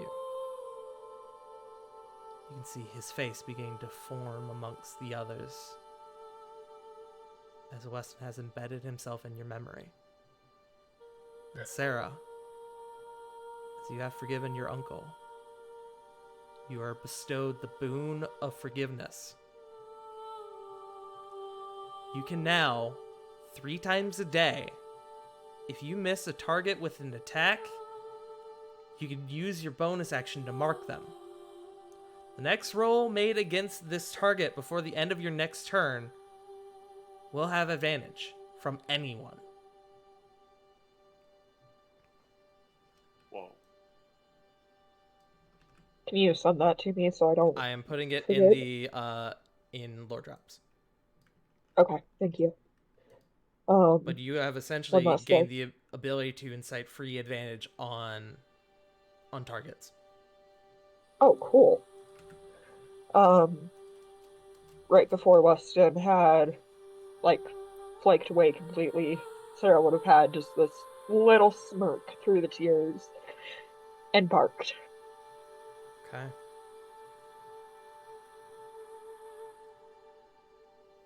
And with that, as Weston passes on into whatever afterlife awaits him, you all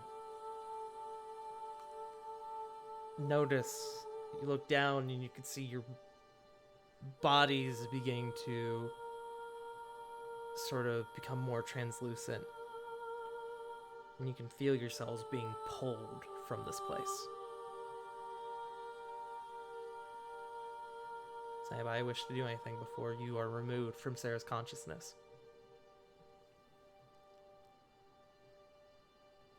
I want to take a look at the orb again. Hug Sarah. Can I breathe? No. Corey, you go over and you envelop Sarah in a hug.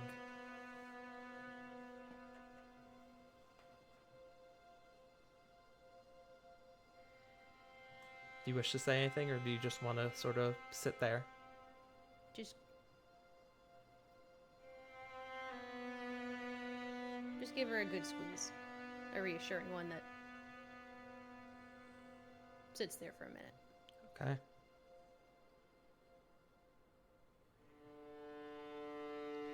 Flint, you look down at the orb. You can still feel your friend Corvin's essence inside of it. And you watch as your form begins to dissipate, so too does the orb. We'll get to what that means in a little bit. Lily, what are you doing? Do you wish to do anything?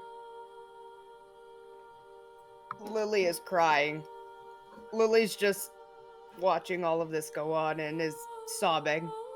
Okay.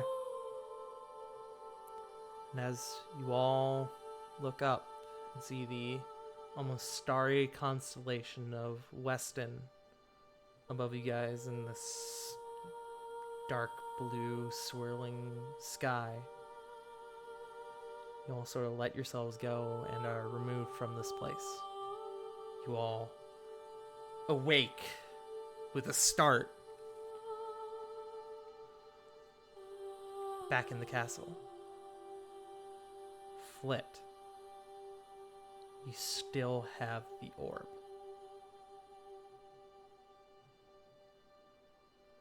Rovan, you see your friend suddenly come back to consciousness. Sarah, you shoot up from the floor as if awaking from a bad dream.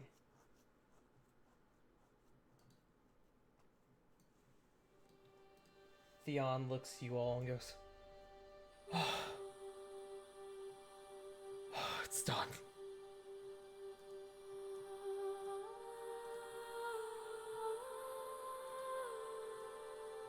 What do you all do? Sarah's just crying. Flit will look over to Sarah and, like, she has her own tears in her eyes, but she steels her face.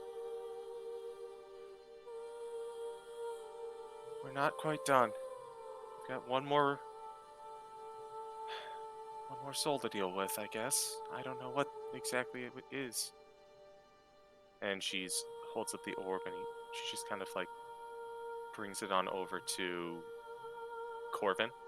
Mm-hmm. You can see the two clerics over there who are desperately trying to wake him up, putting out all sorts of different magics, but to no effect as Corvin still lays there unmoving.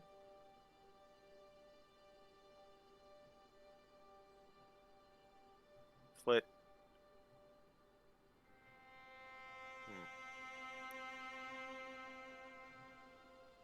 Flit walks on over and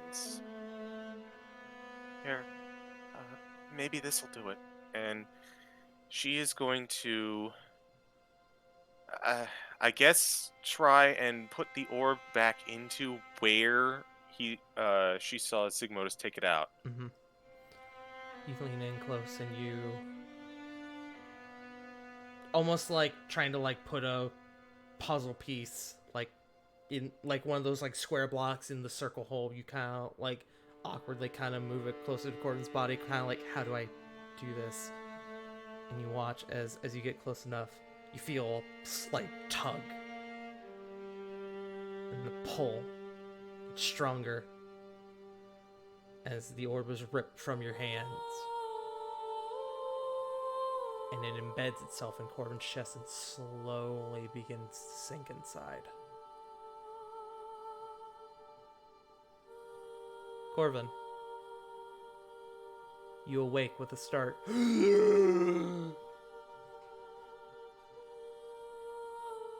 Alright, I swear I didn't drink that much. What the hell? He just kind of sits right up and just kind of starts rubbing his eyes.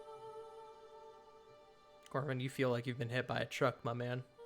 But you're fine. No missing hit points. No points of exhaustion. Just fine. He's just gonna look at everyone and go, I don't know, how's a spa day feel? I think we need like 8,000 kinds of relaxation.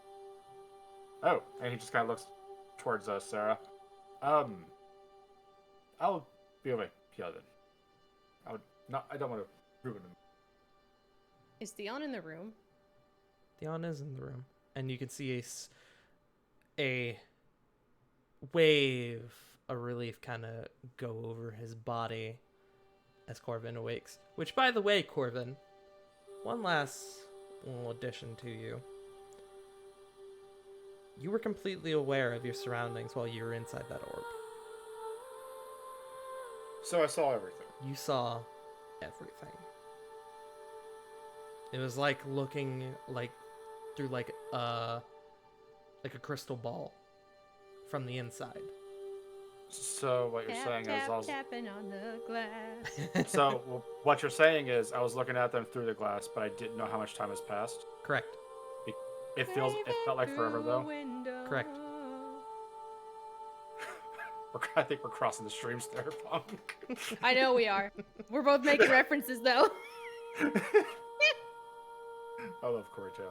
Anyway, But to answer your question, Corey, yes, Theon is in the room. She's gonna kind of limp over, not limp, but like a tender walk because everything hurts. Mm-hmm. Corbin will definitely join her in going over towards Theon, asking the fuck. She'll pat him on the shoulder. I'm gonna need help with ideas for the bar's name.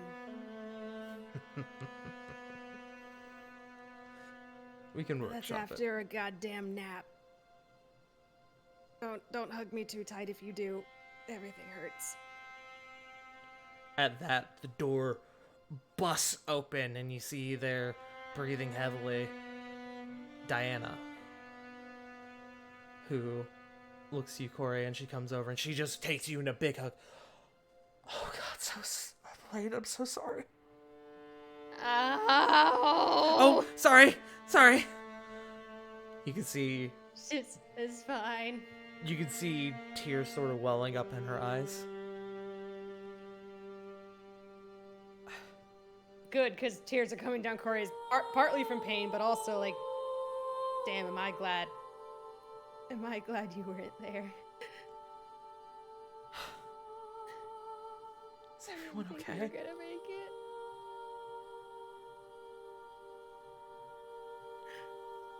Mostly.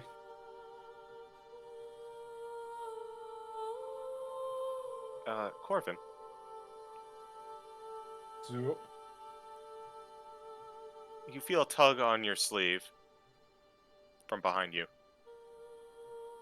He just turns around. You see Flit on the verge of crying, like ugly crying, just looking up at you. There's a moment, and she tackles you to the ground in a hug and begins sobbing heavily. It's appreciative, but thank Can we you. drag broke a Diane rib. down to hug him too? You Oh, can God, no. if you wish. Before that happens, can he And we like almost lost face- this idiot. get like Don't before the you dog ever- before the dog pile happens? Can he like teleport like right next to Theon? I don't think so. My brain says yes, my heart says no.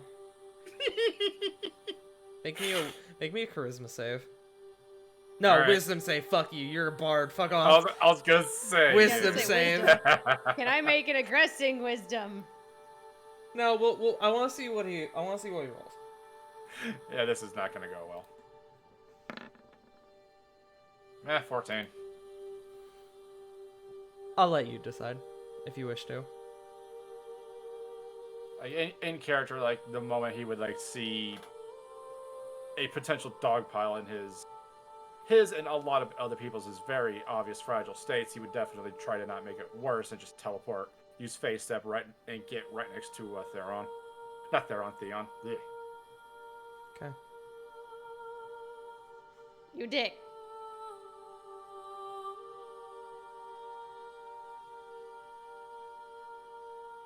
With that, Ravon, you hear slight mumbling as Kieran kind of at your side as she collapsed, so you of course rush to her aid.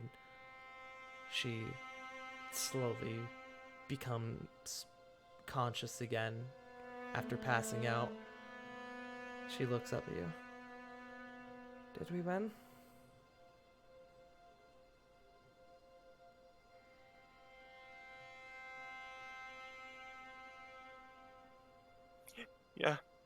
Yeah, we won. We won. Above game, J Frost, you're muted. Sorry, I'm kind of trying to hold back tears myself. You're good. Kieran looks up at you specifically and goes, "We won? Yeah?" Yes. We won.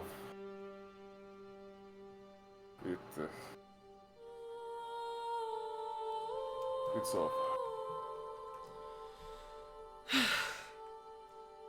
Good. Good. And you feel her hand kind of reach up and cup your cheek.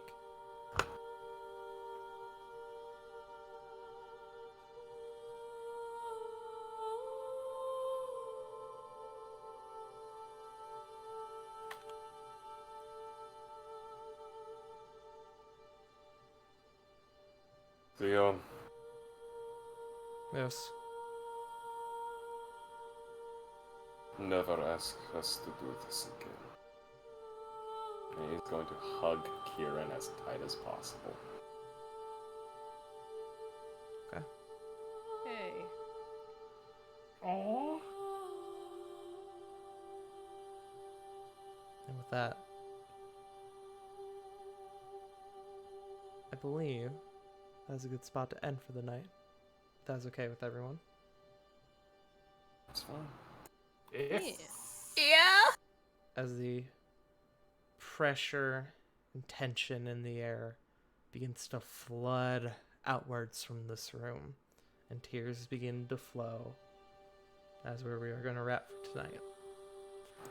You guys have just defeated an Argolich. You guys have Fuck defeated yeah. Tsig'Motus, and he is in a fucking flask. Good. Fuck him. Fuck him! Drinking Now how do his we own life kill him away. in it. You guys, out of his initial phase 1 400 health, Huh? got him down What? to I believe it's 270. No, it was 177. Yay, below half. And then after his second phase, which gave him another 100 hit points, you guys got him down to 178. Not bad, guys. Not bad at all. If the dice had been with us, it would have gone easier, but Admittedly, this is a fight you guys could have won. Especially if he had remained in phase 1. Phase 2 was where he stopped holding back. Yeah. That's when he started dropping his big shit. In phase 1, the highest he did was, I believe, level 7. No, level 6, Level- because he dropped a... No, wait. Level 8. Oh, hey, yeah. Dominate monster. That's right. He did dump one level 8 with Dominate Monster, but besides that, I believe the highest he did was Cripple, which is level 7. And then once he got the second phase, that was when he was like, yeah, I'm going to start dropping level 9, level 8, just drop all the big shit. But that was he cast good, fuck you. good shit, guys. Hey, you all owe Kieran a fucking drink. Because she ended that fight around... At my new bar! Yeah, she ended that fight, no joke, around early. Holy shit. Really? Did she get a couple nat 20s? So, for clarity, what I was doing every time we got to Kieran's turn was that I was having her roll a very specific check. In this circumstance, it was an Arcana check to try and remove Tsig'Motus from Sarah's subconscious. It was essentially rolling death saves. Oh. At 5 passes, Tsig'Motus was removed. At 5 fails, he would take over Sarah's body. Hi. The final count was 5 passes and 1 fail. She, on that last round, rolled a natural 20, which I was using death saving throw rules, which made it count for 2 saves. 2 passes. Let's fucking go. So, big shout out to Kieran there. Yeah. Yeah? So, Ravon, you might need to take her out for dinner. Not for. You owe that girl a night on the fucking town. All expenses paid. We're talking pretty woman style, so dress everything. That girl deserves a fucking vacation. But Yes. Right. First thing is rest. That's why I proposed spa day.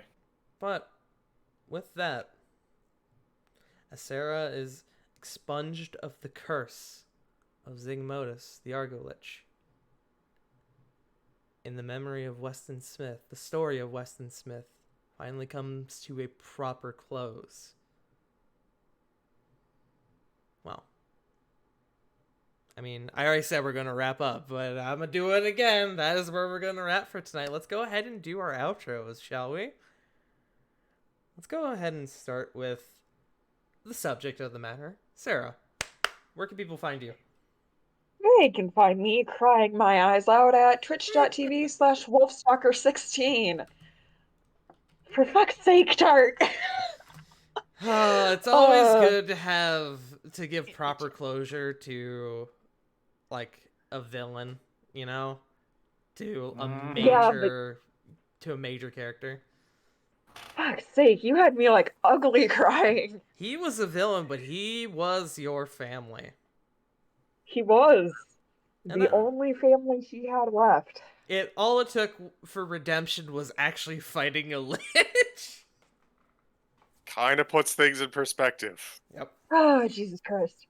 Especially when you were yes. doing sketch shit for power-hungry reasons. He died. Eh. He died for that lich, and he died for that lich. Yep. Yeah. But yeah, they can find me at twitch.tv/wolfstalker16. I was going to stream tomorrow night. Now I need a day for emotional recuperation. Emotional damage. Yeah. Alright. But yeah, so I guess I'll end up streaming on Tuesday then. I'm going to do it no matter what because I need to get back into it. Probably going to start back in with one of the Slenderman games, actually. I managed to get it on the Steam Summer Sale, and I'm excited to play. Yes, good. But that is all I have. Let's pass it to Jay Frost. Hello. You can find me here at twitch.tv/jfrost747. Gonna be up in the air on streams and stuff, as life is crazy, but you'll definitely find me over here, continuing with the lovely War of the Shattered Sun peeps. And not this Tuesday, but next Tuesday for the Curse of Strahd gang. And depending on which, either this Saturday or next Saturday, may be Saved by the Spell.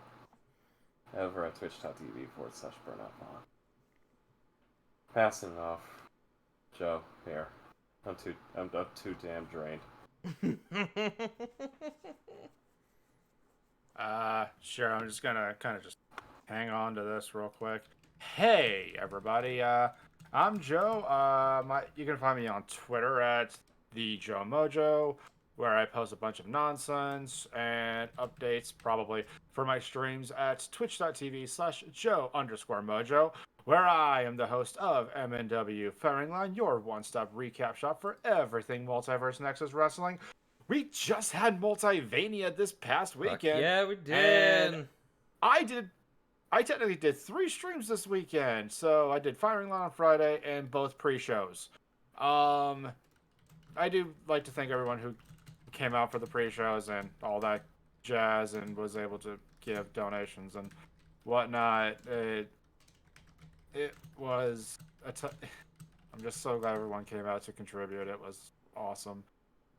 Speaking about a bunch of fucking nerds contributing, you can go ahead and find me tomorrow at KC Punk's YouTube channel for Monday Night Duel, where it's going to be a special episode with a certain figure passing earlier last week, and we were like, it's not going to be a proper show.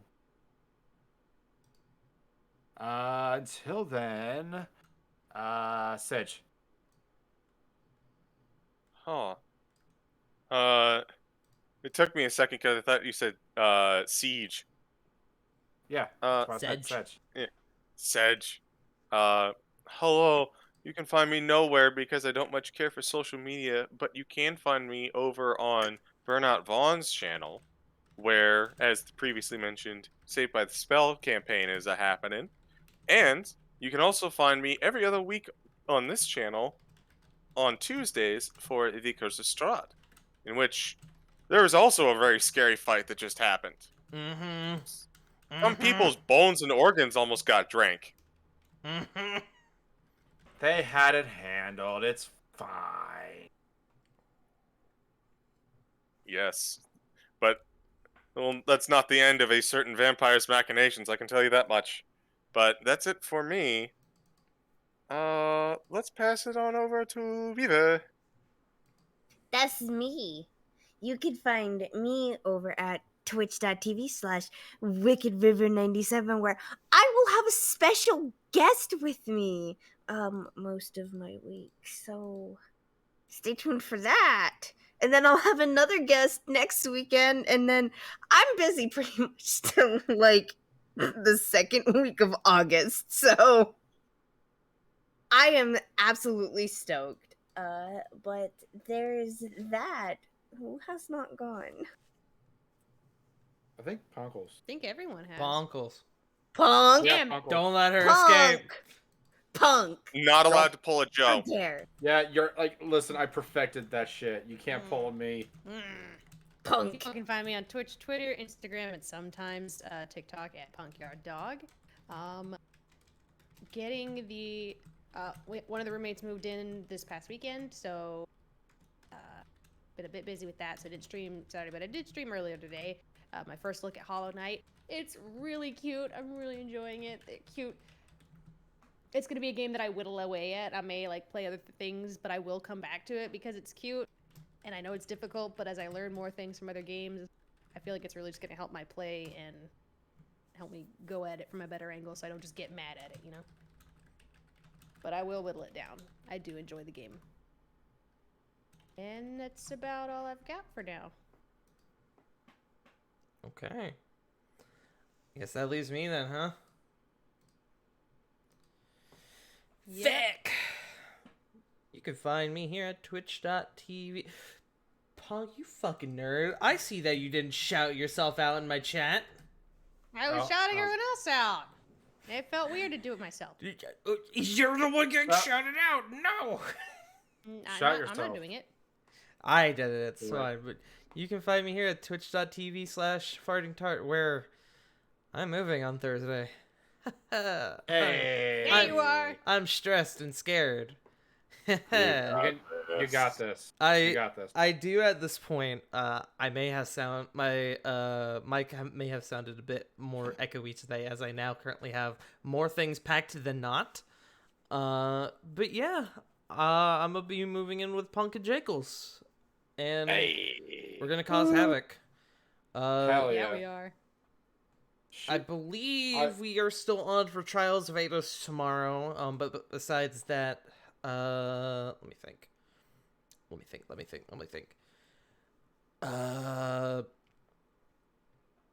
Yeah, I think that's all I've got this week, because I won't be in Bez's game on Thursday because that is moving day. There's no Between the Shadows on Saturday. So yeah, the next time you will see me will be next Sunday, where hopefully, providing I have my computer and shit set up, which, given 3 days, I better. We will be back for another episode of Exilia Regalia, and then, of course, the week after, hopefully, streams will resume. Maybe not at their same frequency, but they shall resume. But yes. So thank you all for being patient with me as I have been going through this move. It has been probably one of the biggest events of my life to date. So, moving out of state and whatnot. But, yeah.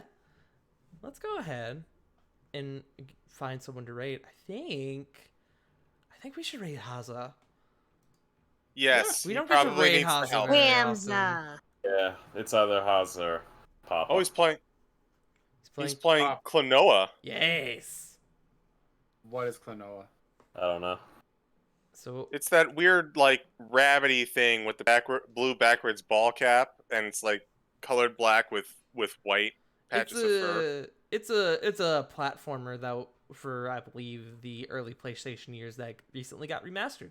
But Oh. go show him a little bit of love. Let him know who sent you. We will be back next week with another episode of Exilia Regalia. Thank you all very much for joining us tonight. We love you all, and we will see you all next time. Bye bye. Bye. Adios.